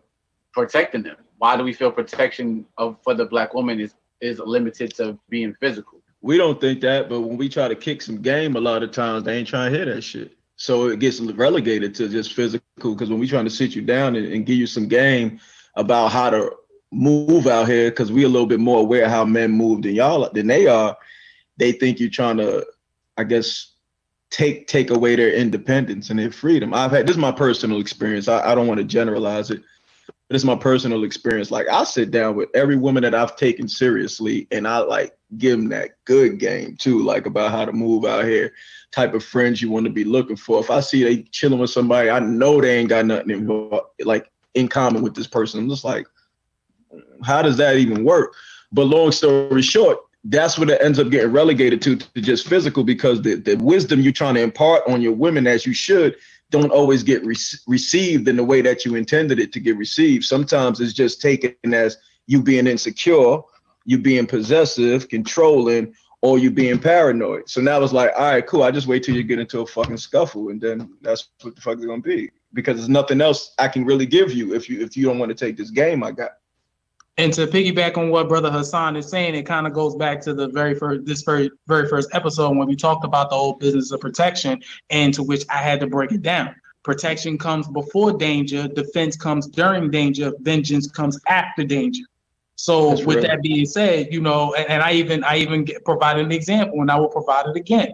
Let's just say I'm involved with a sister right now, and I found out that she's going into an environment that's not conducive to her safety, or worse, she's hanging out with some trifling ass females that she called friends, and I'm putting her on game. She ain't trying to hear that. She gonna talk about I'm policing her, as Yoko had pointed out in the very first episode, or some bullshit like I'm trying to what's the word I'm looking for? Police her. So it's like, okay, cool, fine, bet. Let me shut the fuck up. Let me do what you got to do. You know, I'm gonna let you do what you do. So you go out there, either you get into a scuffle, your friends get into a scuffle, which led to you getting into a scuffle, or even worse. It's just the whole situation is just so fucking crazy. Now you calling me and you stopping me from doing what I'm doing, whether it's I'm heading to work, I'm at work, or I'm at home taking care of our children. Now you done put my life in danger because you didn't want to fucking listen. It's a fact, because let me tell you, so I had this chick living with me, right? We're gonna talk about this real quick. And I used to always give her game, like, yo, you gotta chill out how you move, you drinking, you're doing a lot of stuff. So one time she just ain't come home. I'm like, what the fuck's up with her? Like, I came home from work, I don't see her.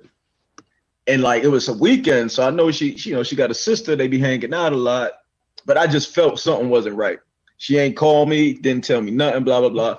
So I start looking I go online because I do my little research. I start typing her name in. I'm like, what happened to her? I hope nothing happened to her. Man, finally, I think like probably the next afternoon, her sister's name pop up on the docket. This bitch is, excuse my language, this girl done got arrested and shit. Oh. And right, then got arrested, got locked up, all type of shit. You know what I mean? And I said, and she kept saying, all I could think about is Hassan's gonna kill me. You know, because you know why she got locked up? She arguing with police because they arrested her sister. So they took her ass too. She trying to fight with Atlanta Police Department. Her sister up there trying to throw stuff at police. So they locked up. Don't touch my sister. Don't touch my sister. So they don't care that's your sister. So they slammed her down too and put her in the pokey right along with her sister. You know what I'm saying? And that's what it was. You know what I mean? So it's like we try to protect from the onset. Once we see that we care about you, we're gonna try to protect you with some knowledge, some wisdom, especially if we got something about us. But the same. Oh, go ahead. Sorry. Go ahead, Paige. I was about to say, y'all already know my family from Mississippi. You know what I mean? A hard head make a soft ass every time. With protection, as y'all parents already know, it also allots to your relationships, which is you can lead a horse to water, but you can't make them drink. Therefore, you drop the wisdom on them. And it's also in your delivery. You drop the wisdom on them. You let them know I'll always be here. And guess what? When they run into the door, nose first, is good for them. And you'll just be like, here you go with the Band-Aid. And that's it. Like, sometimes you have to let people learn their lessons the hardest way, even just with random things, like in relationships, to where I know one thing that I come across a hardship is some of my male friends, the way that they approach it does sound policing, does sound aggressive. Whereas the people who I call my brothers will always leave the decision in my hands and always let them know that they are behind me 100% no matter what. And they will say their opinion, but the way that it's being said is still with care. Now, I've also come across people who, like, they care in an aggressive way. Their tone is aggressive. That's what they have to say. But I'm like, when we're learning about communication, we're learning about tones, we're learning about when someone speaks to you as their equal versus when someone speaks to you as if they're your parent, stuff like that. Women, younger women, we're going to think something different if you come at us crazy. But we can tell it in your voice when you're coming at us with love. Go ahead. Yeah, and then after you done that, if we hit our face on the wall, then it's our fault.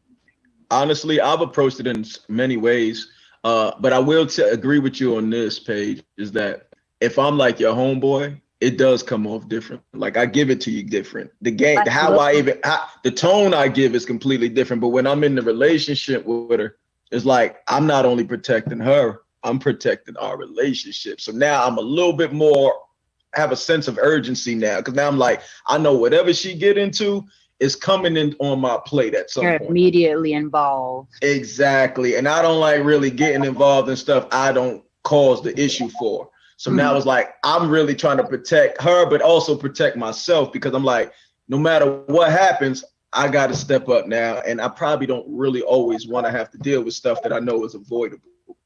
I get where you're coming from, Queen Tut. However, though, after a while, that hard head make a soft ass concept, it gets played out. I'm gonna have to be very blunt with you because I think about how you grew up because your parents tell you that, and they'll let you like hit your head probably like 2 or 3 times. On that fourth, it's like, all right, what are you doing now?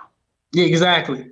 And that's pretty much where I'm getting at though, because again, like, you know, to bring up that situation again, like brother trying to tell you why you should not go into a certain situation. Of course, at the end of the day, it's your decision. You're gonna do what you're gonna do. Why? Because you're wrong. But you know, again, the environment is not conducive to your safety. The people that you associate with is not conducive to your freedom. But yet you still want to do it. Now, after the first time that I done got the call, and after the first time I done got the call, now I got to come and rescue you. Okay, cool, fine, bet. But then the second and third time, it's like, okay, seriously, what is it now? Do you really give a fuck about what I have to say, or you just in a relationship just to get laid? And now as adults, these are now people that we are talking about that we choose to be around: females, friends, homegirls, or possible relationships.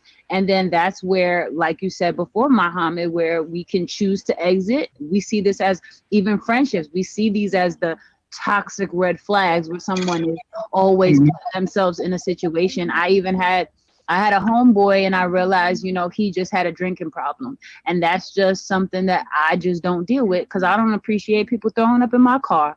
Therefore, our dealings end right here, my brother.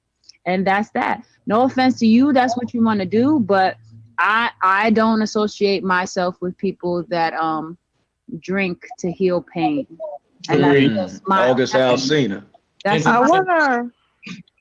want to speak on it because I did ask this question, but it's like I'm listening to the responses and it still doesn't feel like it's protection because to me, it sounds like, all right, I'm telling you what to do. You're not listening. I write you on your own. And I feel like a lot of people, a lot of Black women, I don't want to speak for everyone, but we don't feel like we have that room to make mistakes because early on in the conversation, when we was talking about the way men, you know, yell at us and all this, we got the responses, oh, it's how they grew up in the home. They need counseling. They need this. They need that. But when it comes to us making our mistakes, it's, okay, we tried, but you wasn't listening, so you're on your own. And it's kind of like, it's painful because it's like, we don't mean to do that sometimes. We don't mean to do that because I know there's plenty of situations where I'm like, I know I'm not supposed to do it. My friends tell me not to do it, but I still do it. But at the same time, when I get that reaction, I still need that support. And I give that support to my friends. Like I have friends that do dumb shit all the time. And I'm just like, sis, don't do that. But it's it. Now, see, it's a very thin line between actually looking out for your dumb friends and just enabling. And then also, I think we're talking about, you know, I think, Yoko, you're talking about forgiveness for once in a blue moon situations, whereas I think Muhammad and Hassan may be talking about same dumb shit next day situations. So if somebody is still running into the street on a green light repeatedly every day after they already broke their leg, arm, everything, that's one situation. That's something that you walk away from because that person is you know, wanting to bring the pain upon themselves. Whereas if you have a true friendship, Salah knows, Salah's my older brother. He's heard all the dumb shit I've been with relationships and stuff like that. Now, mind you, he protects me by speaking to me lovingly, by giving me the truth lovingly, by also communicating with me, and also, you know, I would say I never feel policed by him. Whereas I also have a friend who I swear he think he my daddy. And it's the way that he delivers it. Like I tell you right now, low key, when I be over his house, he waters down my juice. But that's something on the left side. But we're talking about you know what I'm saying? We're talking about delivery, and then also if I went through a situation with a male and I came to talk to Salah about it, Salah would hear the whole situation and then not sit there and be like, yo, you dumb because you fell for this shit again. No, understand that each situation is different. And then be like, all right, I see why you did that time. I see where you came from. And that's forgiveness on a friendship level, on a brotherhood, sisterhood level. And that I think that's different from running into green lights. Well, agreed. The last thing I was also going to point out, though, I do agree that communication comes into play as well, because I've actually had to check myself on how I communicated with some of my female friends back in the day, because there are times where I did come off a little aggressive. Granted, I still show that I care. I do have that genuine concern, but it comes off aggressive, so much so to the point where my caring nature can be borderline intimidating for some sisters. Then I've, as the years went on by, I've had to learn to check it to the point where now I don't even say anything anymore. I just give you a look, and I'm just like, you know what, you got it. And at this point in time, the very few female friends that I do have now, when they do come to me, they know they got to come correct. They know there's no wiggle room for certain things. And I say this because, again, if you wanted my honest opinion, you want the cold hard truth, I give it to you, but I do make it my business to communicate it in a polite and respectful manner. But if you still want to go do what you want to do, I'm be honest with you, I'm gonna tell you straight up, don't hit me up with the bullshit.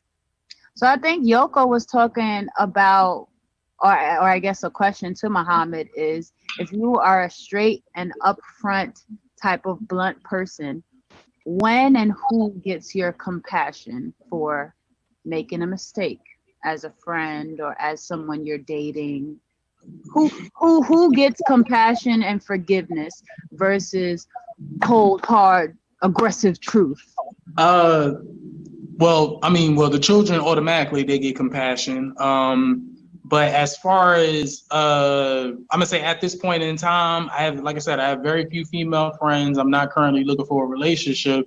So I will say at this point in time, I have absolutely no compassion to give, to be honest with you, because it's like, it sounds harsh, but the reason why I don't have any compassion to give, because I just recently moved back to New York. Just to give you a personal synopsis.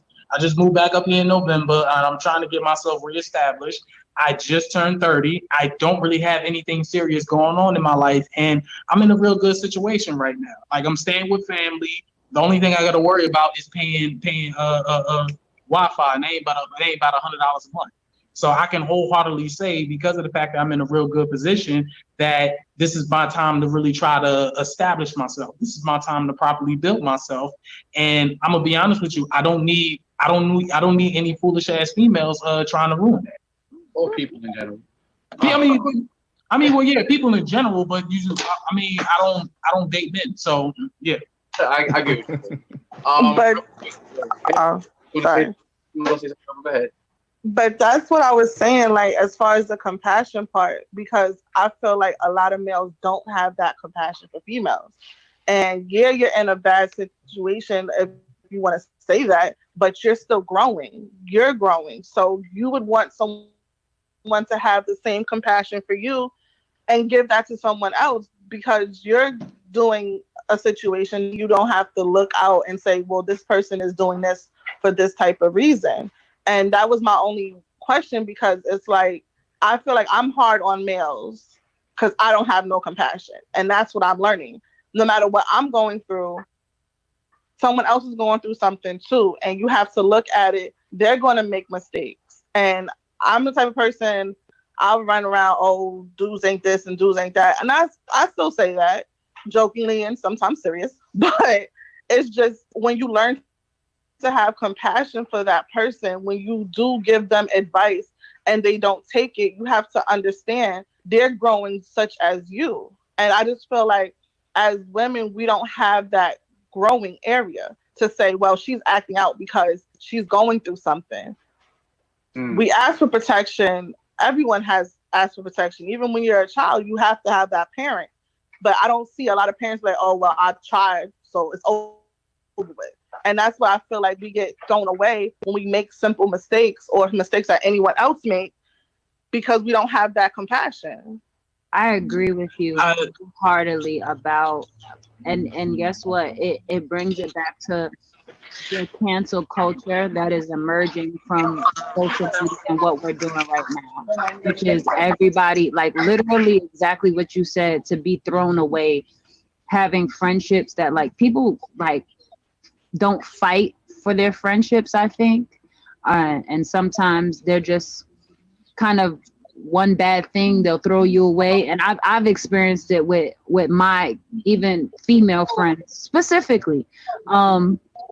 Just we'll go through one after years, maybe go through one situation, and then it'll just be down and in the trash, and they won't understand what's going on. Like, just very quickly, everybody know I got lupus, and a lot of my friends, didn't understand what it was like to be me, and it was just like, yeah, it's painful to be in the hospital, blah blah blah blah. So I can't go out to the club all the time, etc., etc. I'm not strong enough to drive all the time, etc., etc. And then they would just throw me away, and then that would then even go towards male relationships where they didn't understand or didn't choose to communicate with me enough to realize what I was going through.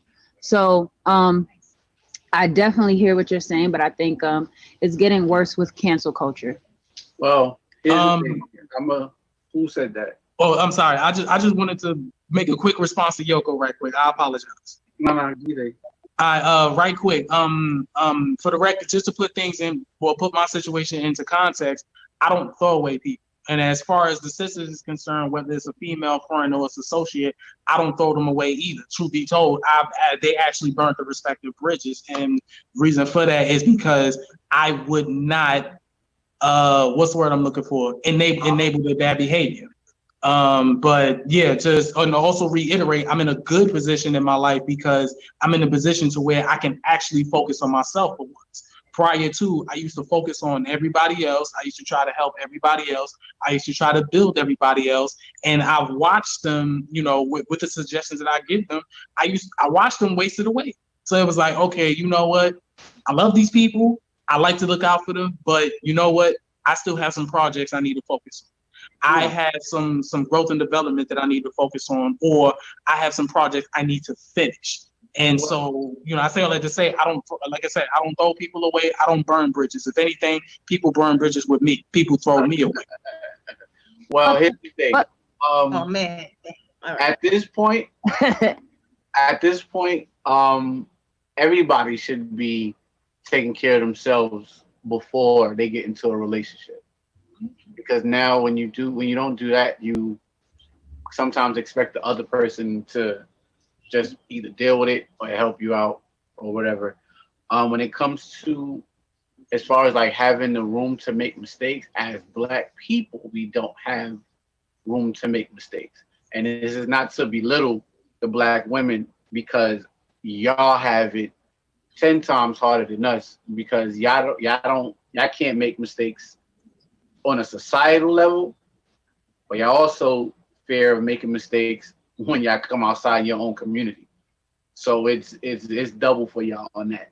But guess what? We are over time, so we are definitely going to do this again. We're going to do a part 2 of this discussion with when the next time we jump on here. But I want to discuss the next time this thing that's going on in our community, and it's like I don't want to say it's a feminist issue or whatever, but there's this thing where you're asking for men's accountability, and y'all want us to do these things that y'all want us to do certain things, but now when men come out and speak, y'all don't want to hear us. It's kind of y'all want us to be seen and not heard. And that's happening a whole lot. It's like they put out there why men is always doing this, and then when you go and you speak, they like, I don't need a man's opinion on anything. So it's just like, what? All right. So we're going to get into that on the next episode. Will, you still there? I am. I'm here. Do you want to mention anything you got going on as far as this topic is? Yeah, for the guys who are New York based, this Saturday from 3:30 to 6:30 in Brooklyn, 183 Tompkins, we're doing basically a men's session where we're talking about accountability, and we're getting together and talking about issues that really bother us and, deal with us revolving around the community. So if you can, and you can make it out, 3:30 to 6:30, it's at a place called Remy Rouge Culture Center. And that's on 183 Tompkins, 3:30 to 6:30. I would love for any men in New York to come out and support. Absolutely. I'm writing down the information right now so I can be there because I got a whole lot of shit up. I appreciate it. Thank you. No problem. Anybody else got anything else going on when it comes to this topic, when it comes to your personal life, business, and everything? Bunny, you got something? Paige, you got something? You got Well, for those of y'all who are bored in the house and the in-house board, Saturdays I am director of Keep Empowering Youth Achievements Dance Studio, and we have free dance classes for people of all ages, even toddlers. We have a nice mommy and me class. We have an adult little party hip hop class, and then all your children's. We have a whole bunch of classes to keep them, educated and out of your hair for a few hours. So that's kiadance.org. And then, follow me. We got a whole bunch of dance and entertainment stuff. I'm actually physically doing a show August 8th at Plaxel Gallery. I will be dancing, and then I'm going to be doing a nice free IG live on August 9th. So I'm around Salah's Instagram if you want to hit me up, or if you know some kids that need to get out your face for a couple of hours. We have some awesome programs, and they'll be busy for about 3 hours, so it'll be good. Anybody else? Yes, I would like to throw in a quick plug. I actually received a blessing from Logic which is why I'm physically here at this studio. But unfortunately, we're going to be closing it down by Friday. So between tomorrow to Friday, I'm going to be here between at least 2 to 10 p.m. I'm going to be doing $50 shoots. It's unlimited. So what that pretty much means is if you come through, you got a couple of outfits, we do our shoot. If the shoot amassed to about 500 to 1,000 photos, all 500 to 1,000 photos is going straight to you. Wow. Bruh, that's So if you wanna holler at me on Instagram. We're at the World's Blackest Photographer, not but World's Blackest Photographer, all one word, nothing funny. Blackest. Yep, World's Blackest Photographer. And as you see from the icon, May got Taji Mag. There's digital copies out. You can get the physical copies, and she has Adorned Taji, which is her jewelry line. So please go support that. Support her, my wife. Fashion. It is Adorned in Taji. Yeah. My wife, she makes tons and tons of dresses, outfits, whatever she can get you lit for whatever event you got going on. It's Veljre, VELJRE on Instagram. And I'm gonna see you guys next time, all right? Thanks, Salad. Later, Sal. Bye. Later, Salah. Later, everybody. Hi, Bunny. Hi, guys.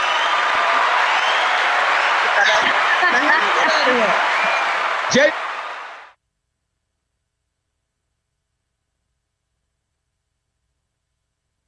Stab 12 times.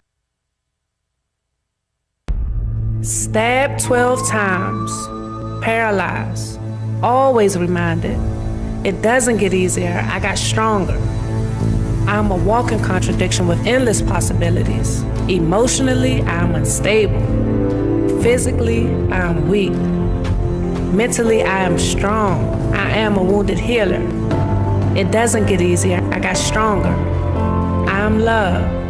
I smell like home. I sound like my mama's prayers. I look like I'm sure. I see beauty in the struggle, grateful. It never got easier, I just got stronger. I'm choosing to be strong. Be a voice for those who have been silenced.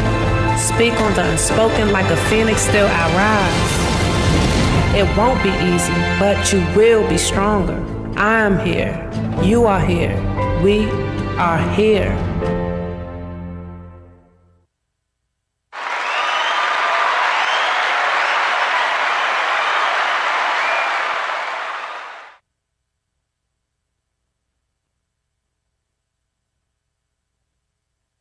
One, 2, 5. I realized he wasn't stopping.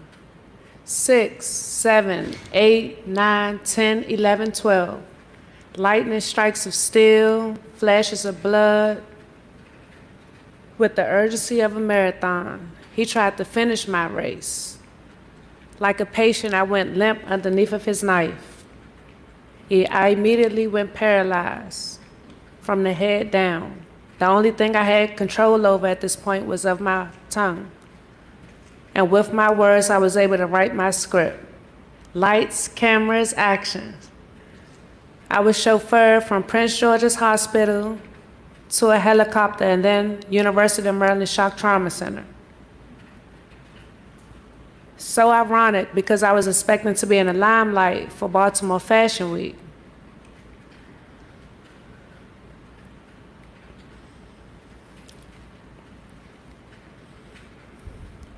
"12 designers were working with me. Now these 12 healers were working on me. Next thing I knew, I had 12 man-made tattoos. At PG, I couldn't believe it. I was starring in my very own episode of House. White gloves turned to white Merlot on my skin, white coats, frantic sounds, and scaries.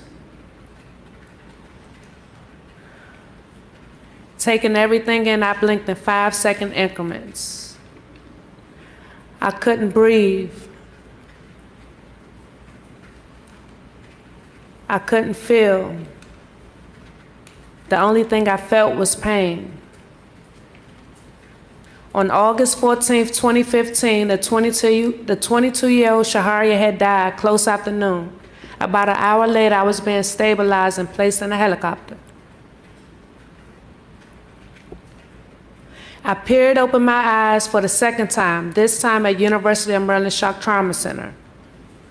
I was a baby being born, instantly cringing under the bright lights. The only difference between me and the baby at this point was that I couldn't squirm. Wide awake, as sleep paralysis seemed to be the only thing that could describe how I had every intention to move, but I couldn't. The doctors come in and state calmly, "Ms. Johnson, you have a spinal cord injury called Brown-Séquard syndrome. You are paralyzed from the neck down. You may or may not regain mobility. Your lungs have collapsed because of the fluid. Also, when you are stable enough, you need a blood transfusion because you lost too much blood." The air was still and silent.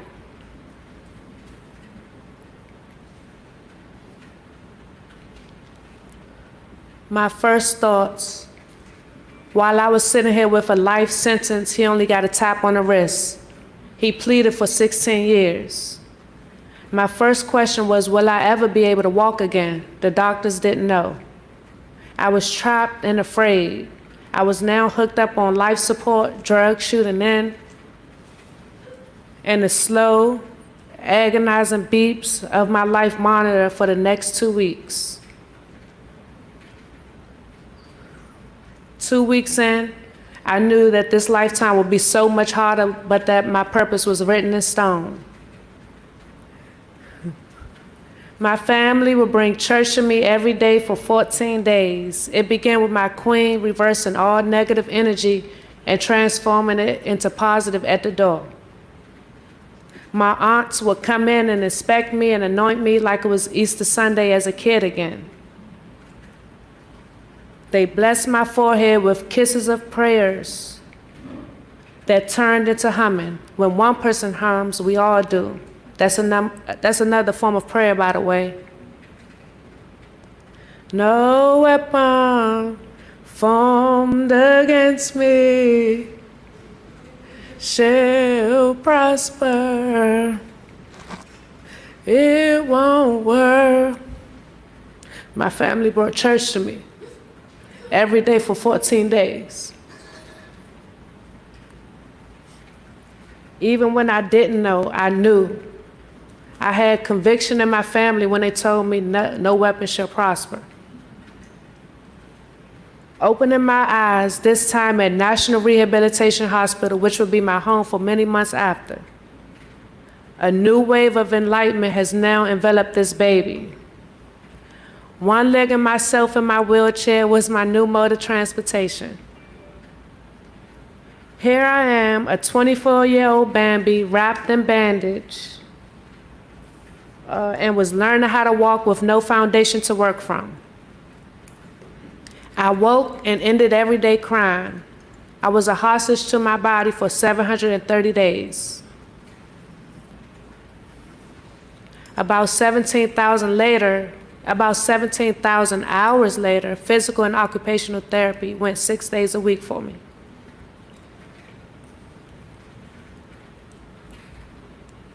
Day 2, we practiced standing. Here I am, standing alone, using the armrest of my wheelchair, practicing shifting my weight to my right leg so that I can try to learn how to step again. Even though it was hard due to there's no feeling under my right foot. It's hard trying to stand on something that doesn't feel like it exists. It's still numb. Day 10. Things are moving along slowly but surely. I'm slowly regaining motion in my right side. I can stand pretty strongly, and I've started making a few steps. I can transition easily from bed to wheelchair now, and I can almost make a fist. I can also almost straighten out my fingers all the way. I can kick out and bring my knee to my chest and back, even though I can't bring my heel to my bottom just yet. Those were the daily tests. Luckily, hamstrings weren't needed for walking. Walking was a very big goal for me. Day 30. Today was my first day walking with the harness. I felt like Tomb Raider. It descended down from the ceiling. It was like a backpack, and it took the gravity off of me so that I could stand upright without assistance. This was the only way that I could stand upright at this point. Day 60. In physical therapy, I used something called the exo robot. I was a transformer now. Metal and hinges and a sturdy backpack. It all lined my body. I even had metal underneath of my foot. I walked 400 feet today, the farthest I've walked. This thing took every ounce of energy, every muscle, and so much willpower to move it. They increase the resistance every week. Day 90. Even my doctors are amazed at how quickly I'm recovering. We always use the same tools we did as compared to a couple days ago, and I always made progress. This is one quick sidebar that I'm just remembering. My mom, every day she would come in to NRH, she would promise me something. She would say stuff like, by September 6th, you will be able to write. By November 5th, you will be able to pick up your cell phone. They all came true. They all came true. My mom would tell me these things. I was like, Mom, how you know that? Like, why don't tell me these things? And she said, one day she came in and I couldn't even pick up my phone. She was like, go ahead and try it. I tried it. And it took me, how long did it take me, Mom?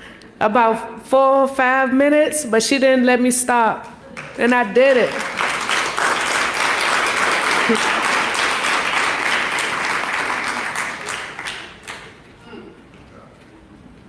The day was finally here.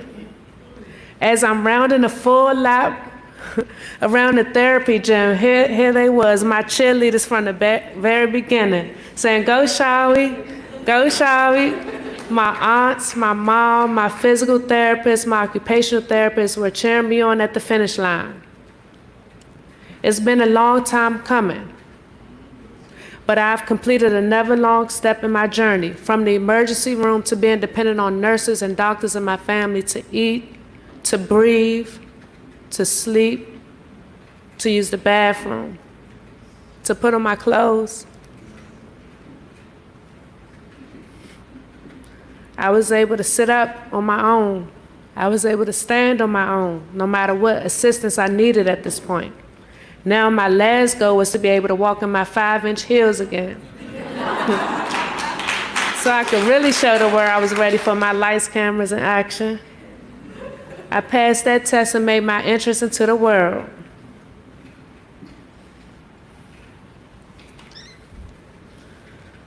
I'm home now. And when I opened my eyes this time, they were glossed with tears and pain. The rose-colored lenses were gone. That spark of innocence in Shahari's eyes had turned into a radiating firefly. Warm water streaming down from the shower that felt like pins and needles on my skin, finally washing away the dry blood that my neck brace had contained up until now.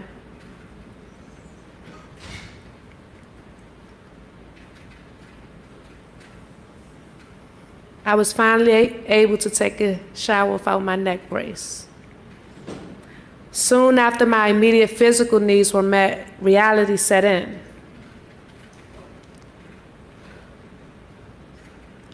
The jaws of PTSD clench so tight when they get a good grip.